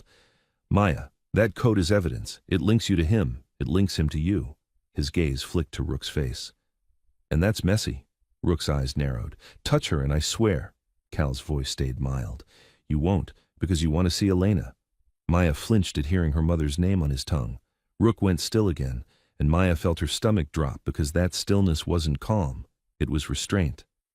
Cal watched it, pleased. Then he spoke as if reading from a script he'd used on other people. "Here's what's going to happen," Cal said. Maya gets in the car, she goes back to the church. We file a report that she was found wandering, confused, and in the company of dangerous men. Maya's mouth went dry. No, Cal continued, ignoring her. You, his eyes locked on Rook, walk away, tonight. No hero stuff, no club parade. You go back to your life. Rook didn't answer. Cal's smile sharpened. And if you do that, you get a meeting. You get answers. You get to hear Elena's voice in person. Maya's throat tightened. You're bargaining with him? About my mom? Cal's gaze slid to Maya, and it turned cold. I'm bargaining with him about you, he said. Your mother's just the hook. Maya's vision blurred with rage. She tried to twist out of the backpack strap again, but Cal's grip held steady. Rook's voice dropped, rough. Let her go. Cal laughed softly. Or what? You'll hit me? In front of her? You'll prove my narrative for me? Rook's hands clenched, unclenched. He was trapped. If he attacked Cal, Maya would pay. If he didn't, Maya would be taken. Cal knew it. Maya looked at Rook, really looked. Blood on his sleeve, cut on his cheek, eyes like stone. He wasn't looking at Cal anymore. He was looking past him, at the car, at the angle of the doors, at the fence line, at the shadows near the dumpster. Calculating. Maya's chest heaved. She couldn't understand the plan, but she could see one forming. Cal leaned close to her ear again, loud enough for Rook to hear. I told you, he whispered. You don't get to choose. Maya's voice shook. Why do you hate her? Why Elena? Cal's eyes flicked with irritation. I don't hate her, he said. I hate what she almost cost us. Us who? Maya demanded. Cal's smile returned, thin. You don't get names. You get cages. Rook's voice sliced through, lower now, like a vow. You want her back at the church? Fine. Maya's head snapped toward him. Rook, Cal turned, surprised for the first time. Smart, he said, approving. Finally. Rook lifted his hands slowly, palms out, cooperative, but his eyes were dead. Cal's grip loosened by a fraction, satisfied. And in that fraction, Maya felt something shift, like the chain around her neck had slack for the first time. Rook took another step forward, calm. I'll walk away, he said, but you let her go first. Cal's smile widened. No, she goes first. Rook's gaze held his. Then no deal. Cal's eyes hardened. He didn't like being challenged. Maya's heart pounded. If Cal said no, he'd drag her to the car. If Rook attacked, she'd get hurt. If Rook didn't, she'd be gone. Cal exhaled slowly, irritated. Then he made a show of being reasonable. He loosened the backpack strap slightly and pushed Maya forward half a step, still holding her but letting her stand more upright. There, Cal said. Happy? Rook's eyes flicked to Maya just for a heartbeat, and Maya saw it, an instruction without words. Drop. Before her brain could argue, Maya did it. She let her knees buckle and collapsed forward like she'd fainted. Cal cursed and tightened the strap instinctively, pulling her back upright, and that was the moment Rook moved, not toward Cal, toward Maya. He lunged in fast, grabbed the coat collar with both hands like he was helping her, like he was catching her, and instead, with a single sharp motion, he ripped open the lining seam at the inside shoulder where Maya hadn't even known there was a stitch. Fabric tore, something stiff slid out against Maya's chest, a thin plastic sleeve, a folded strip of paper inside, taped flat. Maya's breath caught. Cal's eyes snapped to it and the calm finally cracked. No, Cal barked, real anger, no mask, because whatever was in that lining wasn't warmth, it was proof. Rook's hand closed around the plastic sleeve and yanked it free. Cal surged forward, and Brick's pickup horn blasted from somewhere nearby, loud and sudden, followed by the roar of a motorcycle engine ripping closer. Cal flinched for the first time in the entire night. Rook shoved the sleeve into Maya's hand and hissed, "Don't lose it!" Maya's fingers clenched around the plastic like it was her last breath. Cal grabbed for it. Rook slammed his forearm into Cal's chest, not a punch, a shove, creating a single step of space.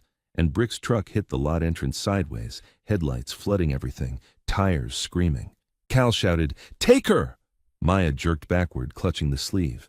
And out of the corner of her eye, she saw two men in foundation jackets sprinting in from the shadows, hands out, coming straight for her.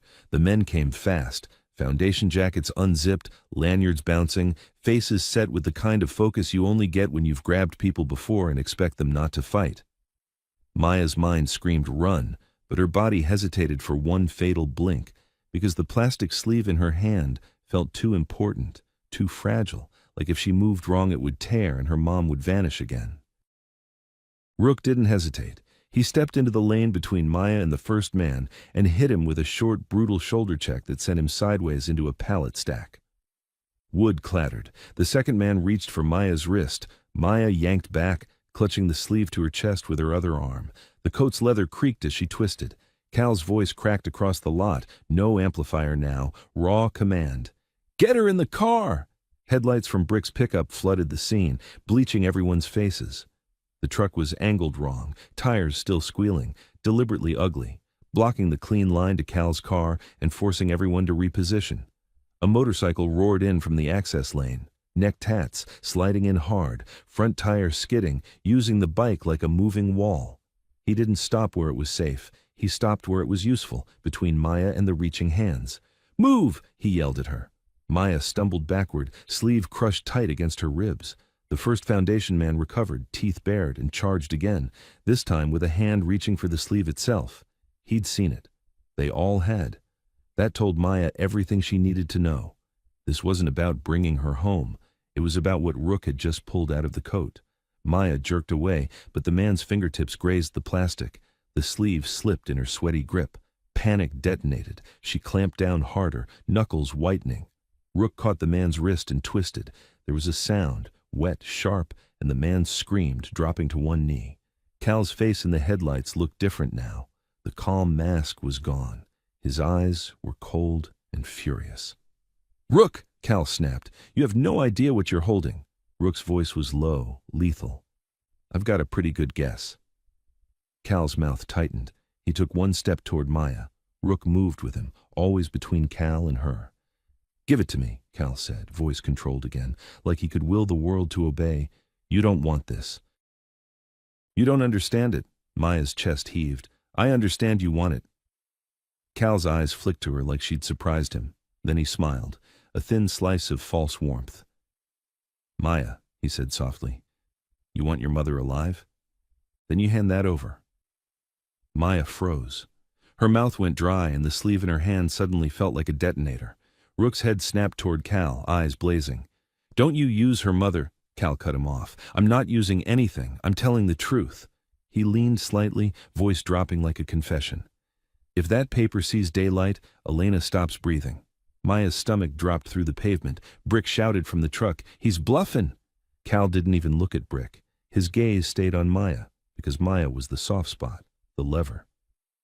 "Maya," Cal repeated, gentle, "you don't have to die tonight. You don't have to watch him die tonight. You just give me what's mine, and we go back to the church, and we do this the right way."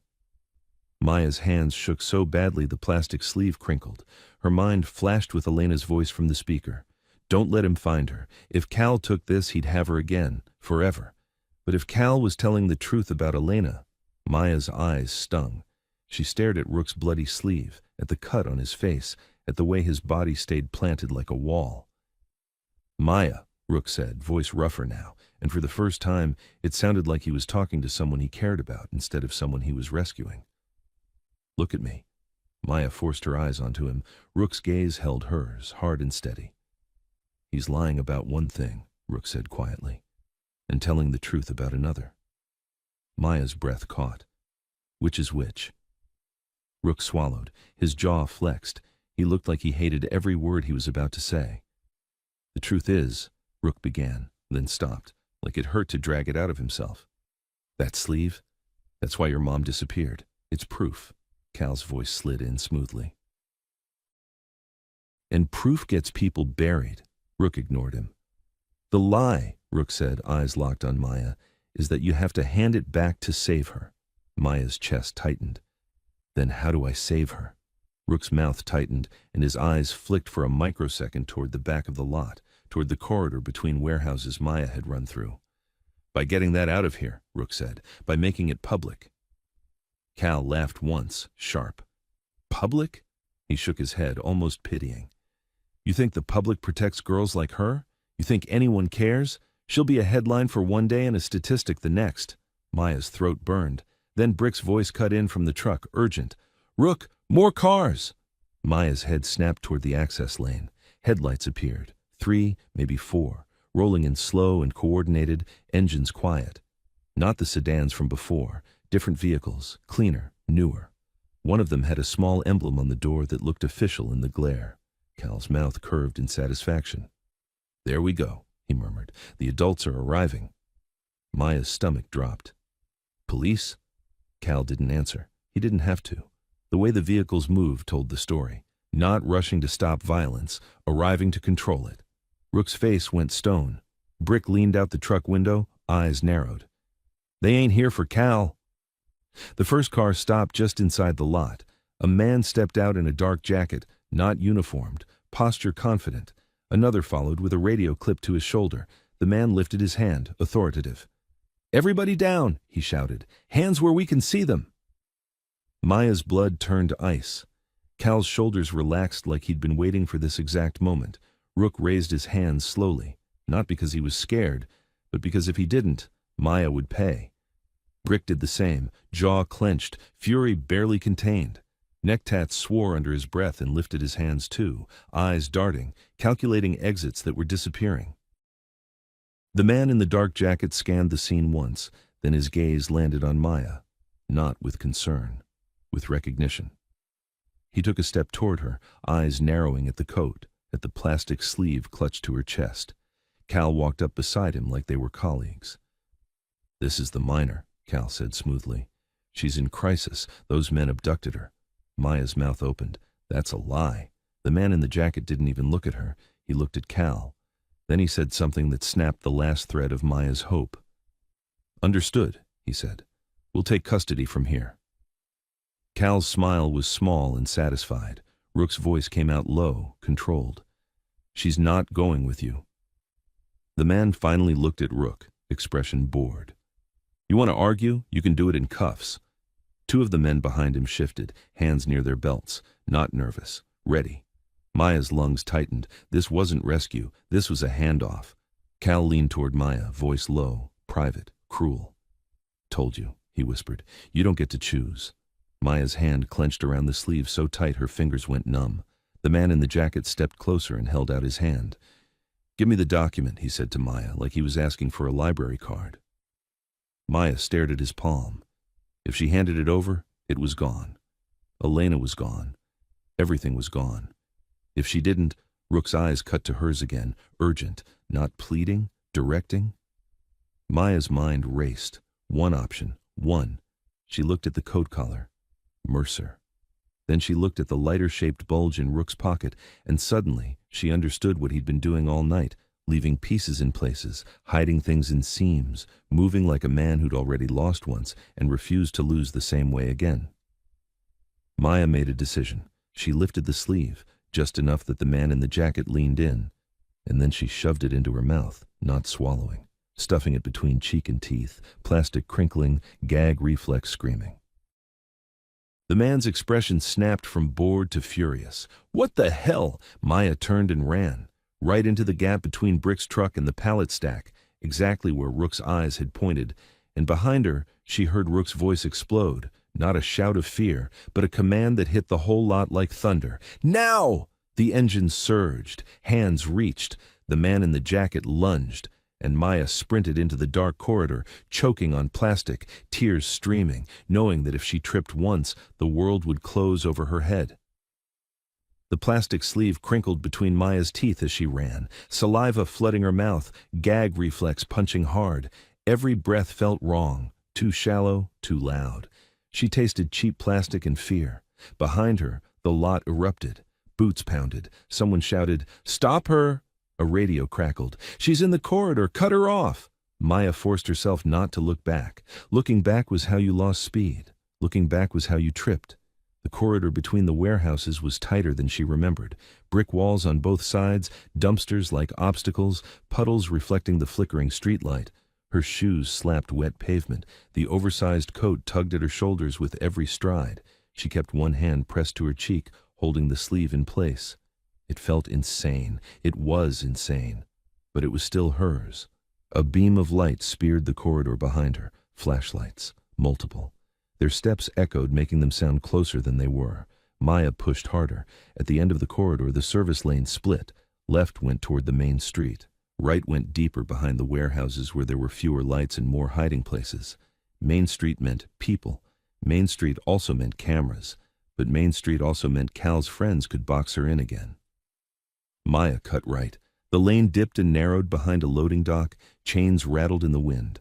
A stray cat bolted, vanishing under a pallet. Her lungs burned. Her legs started to shake with that dangerous jelly feeling when the body decides it's done. She clenched her jaw harder. The plastic sleeve crinkled again. She almost gagged. A voice behind her, sharp and confident. "Don't run, Maya, you'll choke." It wasn't Cal's voice. It was the man in the dark jacket, the one who'd said, "We'll take custody." His voice had that same calm certainty Cal had, like he was used to people obeying. Maya's stomach dropped. He was closer than she thought. Light slammed into her back. She threw an arm up and veered, nearly colliding with a stack of shipping crates. She ducked behind them, panting through her nose, cheeks aching from holding the sleeve. She pressed her back to cold metal and listened. Footsteps approached, slowed, then spread out. 2 sets, maybe 3.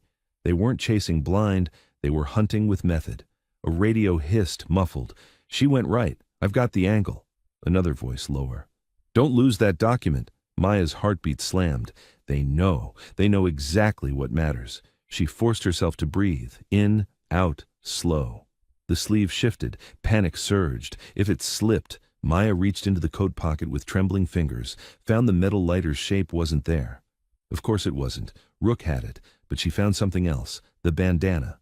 She yanked it out, rolled it tight, and shoved it between the sleeve and her cheek like a wedge. It hurt. It worked.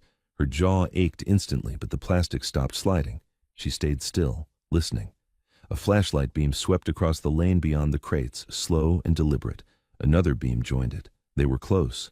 Maya's eyes darted along the loading dock. A metal staircase climbed up to a second-level catwalk that ran behind the buildings. If she could get up there, she could move above them. But stairs meant noise. And the first step was out in the open. She waited for the flashlight beam to pass left. The moment it did, she moved. Maya sprinted to the staircase and started climbing, taking the steps 2 at a time. The metal groaned under her weight. Instantly, a shout below. "There!" Flashlight snapped up. Light slammed into her legs through the grating. Maya climbed faster, heart punching against her ribs. A hand grabbed the bottom railing and shook it, trying to rattle her loose. Maya reached the top platform and turned onto the catwalk. The metal underfoot vibrated with her steps. She forced herself forward, not thinking about how exposed she was up here. Below, men fanned out along the lane, tracking her with beams of light. The man in the dark jacket stepped into view and looked up at her, face pale in the flashlight glare. He wasn't out of breath. That terrified her. "Stop," he called, voice firm. "You're a minor. You are in danger. I'm ordering you to stop." Maya kept running. His tone hardened. "You think you're protecting evidence? You're protecting a story you don't understand." Maya's feet hammered the catwalk. The coat flared behind her. The cold air tore at her eyes. The catwalk ended at another platform, with a ladder down to the next building. Maya grabbed the ladder and started descending. A gunshot cracked. The metal beside Maya's head sparked. She screamed, silent because her mouth was stuffed, and dropped the last 3 rungs, landing hard on her knees. Pain shot up her legs. She scrambled behind a ventilation unit, shaking so hard her teeth ached around the plastic. They were shooting now, not warning shots, not procedures. They were going to take the sleeve at any cost. Maya pressed her forehead against the cold metal and fought the urge to cry because crying made noise. Below, the dark jacket man's voice rose, controlled anger now. "Careful! She has the document!" Cal's voice answered from somewhere farther back, smooth and certain. "Bring her back alive," Cal said, "but bring it back no matter what." Maya's vision blurred. She could hear Cal even without the amplifier, like his voice lived in her head. She forced herself to move again. The rooftop area had ducts, vents, and 1 maintenance door, paint peeling, padlock hanging open as if it had been used recently. Maya grabbed the handle and yanked. It opened into a narrow stairwell that smelled like mildew and hot wiring. She slipped inside and pulled the door shut behind her as quietly as she could. Darkness swallowed her. She slid down the first few stairs and stopped, back against the wall, shaking. Her jaw screamed. Saliva dripped down her chin, the sleeve pressed into her cheek like a foreign body. Maya reached up with trembling fingers and slowly, carefully, pulled the sleeve out of her mouth. It was slick, crumpled, but intact. She sucked in a full breath for the first time in what felt like hours. Her throat burned. She stared at the sleeve in her palm. Inside was the folded strip of paper, taped flat, edges worn. Proof. She had no idea what it said. She only knew Cal wanted it like oxygen. Maya peeled the plastic open with trembling fingers. The tape resisted, then gave. She unfolded the paper. Under the dim stairwell light, lines of writing appeared. Names, numbers, dates, and one thing that made her blood turn to ice. A heading, handwritten in shaky block letters, Elena R. Transfer log. Maya's breath caught. Transfer log, like cargo. Below the heading were entries, town names, dates, amounts, initials, and then, halfway down the page, a name she recognized in a different way than Mercer, because it wasn't stitched into a coat. It was printed like an official signature. Cal Harlan. Maya's stomach dropped. So that was his last name. She stared at it until her eyes burned. A sound above her, metal scraping. The maintenance door opening, footsteps on the stairwell landing. A flashlight beam slid under the door crack at the top of the stairs. Maya shoved the paper back into the sleeve with shaking hands, heart hammering. She looked down. There was only one way out, down. She grabbed the railing and started descending fast, trying not to slam her feet. Above, the dark jacket man's voice cut through the stairwell. Closed now. "She's in here. Move!" Maya's lungs tightened. She ran down the stairs, clutching the sleeve, coat thudding against the walls. The stairwell ended at a locked door with a push bar. Maya hit it. It didn't budge. Locked. She slammed it again. Nothing. Above, footsteps thundered, coming down fast. Maya's hands shook so badly she nearly dropped the sleeve. She looked around wildly. No windows, no exits, just concrete and the locked door. Then she saw it. A small utility panel on the wall, half open, wires exposed. Not a way out. But there was a narrow gap behind it, dark, hollow, too small for an adult, maybe small enough for her. Maya ripped the panel wider and shoved the sleeve inside first, then forced her shoulder into the gap, twisting, scraping skin on concrete. Behind her, the stairwell filled with light and boots. A hand slapped the railing above, close. "Maya!" Cal's voice echoed down the stairwell, calm again, like he knew she couldn't go anywhere. "Sweetheart, you're trapped." Maya wedged herself deeper into the wall cavity, chest barely able to expand, concrete biting her ribs. She could hear them reaching the bottom landing. The locked door rattled as someone tested it. Then, the dark jacket man's voice, right outside her hiding spot. "She's here. She can't get out." A pause. Cal's voice lowered, satisfied. "Good." Maya pressed her hand over her mouth to keep from making a sound, eyes wide in the darkness, as the flashlight beam began to sweep the wall. The flashlight beam moved slow, methodical, left to right, like a broom sweeping dust. Maya pressed herself deeper into the wall cavity, ribs grinding against concrete. The space was barely big enough to breathe in. Every inhale scraped her chest against something rough. She kept one hand clamped over her mouth, the other curled around nothing, because the sleeve was already shoved inside behind her, deeper in the hollow. She could hear Cal's shoes on the bottom landing, unhurried, polished soles on dirty concrete, a sound that didn't belong down here. The dark jacket man's voice stayed close, businesslike. "Check the panel," he said.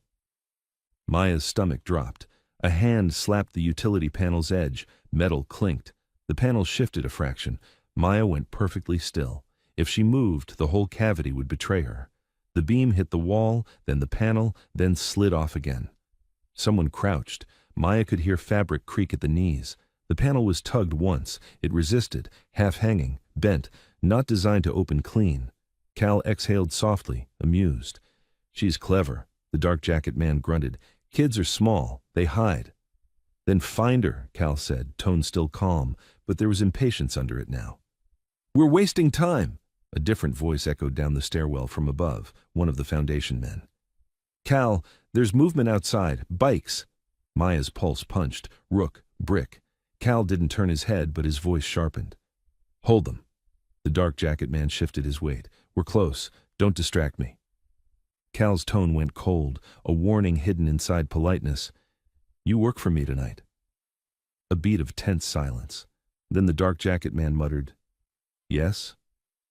Maya felt her jaw tighten behind her hand. So that's what he was, not a cop, not even pretending anymore down here. The flashlight beam returned to the panel, tighter, brighter. "Give me the crowbar," the dark jacket man said. Metal scraped. A tool clanged against concrete. Maya's lungs seized. If they pried the panel open, they'd see her shoulder, her hair, the edge of the coat. She had seconds. Maya slid her hand away from her mouth for one breath and forced air in silently. Then she reached deeper into the cavity behind her, fingers searching blind. Plastic sleeve. She found it, slick and crumpled, wedged against wiring. She pulled it toward her, inch by inch, careful not to rustle. Her fingertips hit the folded paper inside, the transfer log. Her heart hammered so hard she felt dizzy. She couldn't let them take it, but she also couldn't run with it if they yanked her out. Maya's eyes flicked to the wiring in the cavity, thick cables, smaller exposed strands, dusty insulation. A faint hum, electric. A stupid idea formed, not from bravery but from cornered instinct. She slid the paper out of the sleeve, slow. The plastic she shoved deeper back into the hollow, out of reach. Paper in her hand, proof in ink. She pressed it against the cold concrete wall and folded it once, then twice, making it smaller, tighter. Footsteps above shifted again. The Foundation voice called down, louder now. "They're pushing in! Cal, we need you!" Cal's voice rose, irritated. "Handle it!" The dark jacket man snapped. "Stop talking and give me the bar!" The crowbar wedged under the panel edge. Maya's body locked. Then the panel creaked, metal bending, and the beam snapped directly into the cavity. Light flooded her face. Maya's hand flew up instinctively, shielding her eyes. Too late. "There," the dark jacket man said, flat. Cal's shoes moved closer, stopping right in front of the panel. His shadow swallowed the light for half a second. Then he crouched, face appearing in the gap, eyes calm as ever. "Maya," Cal said softly. "Sweetheart." Maya's throat tightened so hard it hurt. Cal's gaze dropped to her hand, the folded paper. His smile vanished. "Give it," he said. Maya shook her head, tiny movement. "No."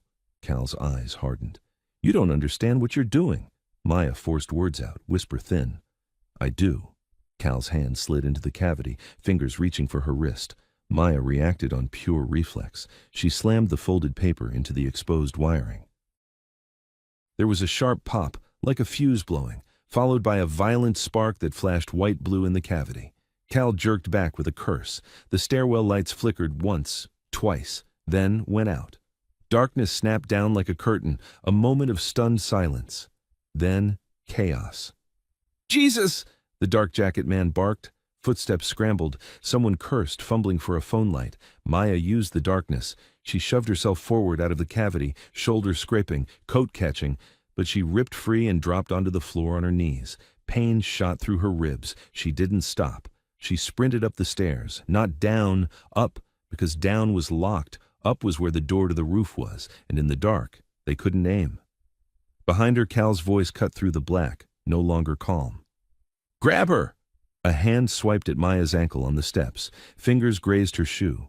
Maya kicked and climbed, lungs burning, eyes wide, feeling the darkness like a shield and a trap at the same time. She reached the top landing and slammed into the maintenance door. It was partly open from when they'd entered. She shoved through. Cold air hit her face. She stumbled out onto the rooftop catwalk, wind whipping her hair, the night sky huge above her. And there, across the loading dock roofs, flashing between stacks of crates and parked trucks, were headlights and movement, motorcycles, men. Brick's pickup in the distance, angled like a battering ram. Maya's chest tightened with a rush that almost collapsed her, but she didn't have the log anymore. Her hand was empty. She looked down at her fingers, shaking, and realized with sick horror what she'd done. The paper, Elena's transfer log, was still in the cavity, jammed against the wiring, possibly burning, possibly ruined, and Cal was still down there. Maya staggered, dizzy. Behind her, the maintenance door banged open. A phone flashlight beam stabbed out, sweeping the rooftop. The dark jacket man's voice snapped, furious. "She's up here!" Cal's voice followed, colder than she'd ever heard it. "You just destroyed your mother." Maya's throat closed, because if he was right, if that paper was the only proof, then she had traded it for 10 seconds of darkness, and Rook was out there, fighting for something that might already be ash. The beam locked onto her. Maya backed up to the edge of the roof, wind roaring in her ears, nowhere left to run. And below, the service road lit up with another flare of headlights as Brick's truck surged forward, and a familiar voice, Rook's, rang out from the darkness like a knife. "Maya!" Maya's knees buckled. The dark jacket man lunged. Cal shouted, "Don't let her jump!" Maya turned toward the edge, and for the first time all night she understood the cruelest truth. If she went down, they'd take her. If she stayed up, they'd take her. And the only thing that might save her was a drop that could break her. Maya stood at the edge of the roof with the wind shoving at her back like a hand. Below, headlights carved the service road into harsh white strips. Brick's pickup lurched forward again, blocking angles, creating noise, creating confusion, doing the only thing a truck could do against men with badges and guns, making the scene too messy to control. And through it all, Rook's voice cut up from the dark, raw, and urgent. "Maya!" Maya turned her head just enough to see him. He was on foot now, running along the base of the warehouse, blood dark on his sleeve, one hand pressed to his side like it hurt to breathe. Behind him, Necktats and Brick moved with him, fast and tight, herding the chaos toward the building like they were trying to funnel the night into one narrow choice. On the roof behind Maya, the maintenance door banged open fully. A flashlight beam locked onto her, harsh and steady. The dark jacket man stepped out first, crowbar in hand now, breath finally heavier. Cal followed, calmer even up here, eyes cold as glass. "Don't," Cal called, voice steady. "You jump, you die. You don't jump, you live. It's simple." Maya's knees trembled. Her throat was raw. Her hand was empty. The log. She had left it in the wall cavity. She had gambled everything on darkness, and now she had nothing to show for it but a few seconds of escape. Cal's eyes tracked her panic, satisfied. "You were never built for this," he said softly. "Your mother was. And look what it got her." Maya's breath hitched. "You said she's alive." Cal smiled without warmth. "She is. For now." The dark jacket man took 2 steps closer, crowbar angled down, not threatening yet, just ready. "Come here," he said. "We'll get you help." Help. Maya's stomach turned. She looked down at the drop. Too far to be safe, too close to be possible. Rook shouted again, closer now. "Maya, look at me." Maya forced her eyes to him. He was reaching the base of the building, scanning for a way up, for a ladder, for anything. He looked up at her and lifted one hand, palm out. "Stop. Wait." Then pointed sharply to the side. Maya followed his gesture. A narrow awning jutted out 2 floors down, metal, maybe 12 feet below the roof edge. Beyond that, a stack of crates in the loading area. A root, a brutal one, but a root. Maya's stomach rolled. She didn't know if her body could do it. Cal saw her glance. His voice sharpened. "No," he said, quiet but absolute. The dark jacket man lunged forward, faster now, closing the distance. Maya's mind split into instincts, run or drop. She chose drop. Maya climbed onto the roof ledge and threw herself down toward the awning. For a second, she was weightless. Then her boots hit metal and her knees exploded with pain. The awning buckled with a horrible screech. She almost slid off the edge. Maya clawed for purchase, fingers locking on the awning's lip. The coat snagged and pulled her sideways. She yanked it free and rolled, breath tearing out of her lungs. Above, Cal shouted, "Sharp!" "Get down there!" The dark jacket man cursed and grabbed the roof ladder, starting down fast. Maya didn't wait. She slid off the awning and dropped again. This time, she hit the crates wrong, hip first, pain blinding. She rolled onto concrete and screamed, but it came out as air because her throat had nothing left. Hands grabbed her coat immediately. Not Cal's men, Brick's. Brick yanked her up like she weighed nothing and shoved her behind the pickup's open passenger door. "Breathe," Brick snapped. "Stay low." Maya gulped air, shaking, vision swimming. "The log," she gasped. Rook appeared at the door, face pale, eyes wild, blood drying at his cheek. He grabbed her shoulders, not gentle, desperate. "Where?" he demanded. Maya's voice cracked. In the stairwell, behind the utility panel. I jammed it into wiring. Lights went out. I couldn't. Rook's face tightened like he'd been punched. Cal's voice echoed from above, shouting orders. The dark jacket man was already descending, fast. Brick slammed the pickup door shut to block line of sight. We're out of time. Rook's eyes flicked to Maya, then to the building, then to Brick. In that split second, he made a decision that didn't look like heroism. It looked like math. He reached into his pocket and pulled out the scratched lighter. He flipped it open, snapped it shut. Click. Then he shoved it into Maya's hand and curled her fingers around it. Hold that, he said. Maya stared. Why? Rook's voice dropped, tight and fierce. Because if we get separated, that's how you find me. Maya's hands shook around the lighter. Her name was inside it. Her name was a lock. Brick leaned across the steering wheel, eyes on Rook. Rook, don't. Rook ignored him. He grabbed Brick's duffel from the truck bed, yanked it open, and pulled out a small bolt cutter and a pair of work gloves. He looked at Neck Tats. You're with me. Neck Tats' face tightened. That stairwell's a coffin. Rook's eyes were flat. Then we don't stay inside it. Maya's chest heaved. Rook, please. Rook leaned close to her, close enough she could smell gasoline and blood and cold air. His voice dropped to something almost human. You said the heading, he murmured. Elena R. transfer log. Maya nodded, tears burning. Rook's jaw flexed. Then it's real. Brick snapped. We gotta go. Cal's men were regrouping below. The outreach van's door slammed open again. Flashlights swept the loading area. Rook stepped back from Maya, eyes hard again. Brick, he said. Drive her.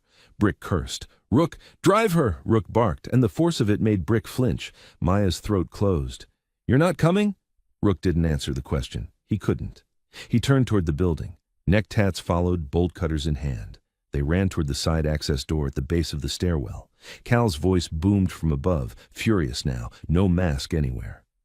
Rook, you walk out with that paper and you'll never see her again. Rook didn't slow. Maya slammed her palm against the pickup window as Brick threw it into gear.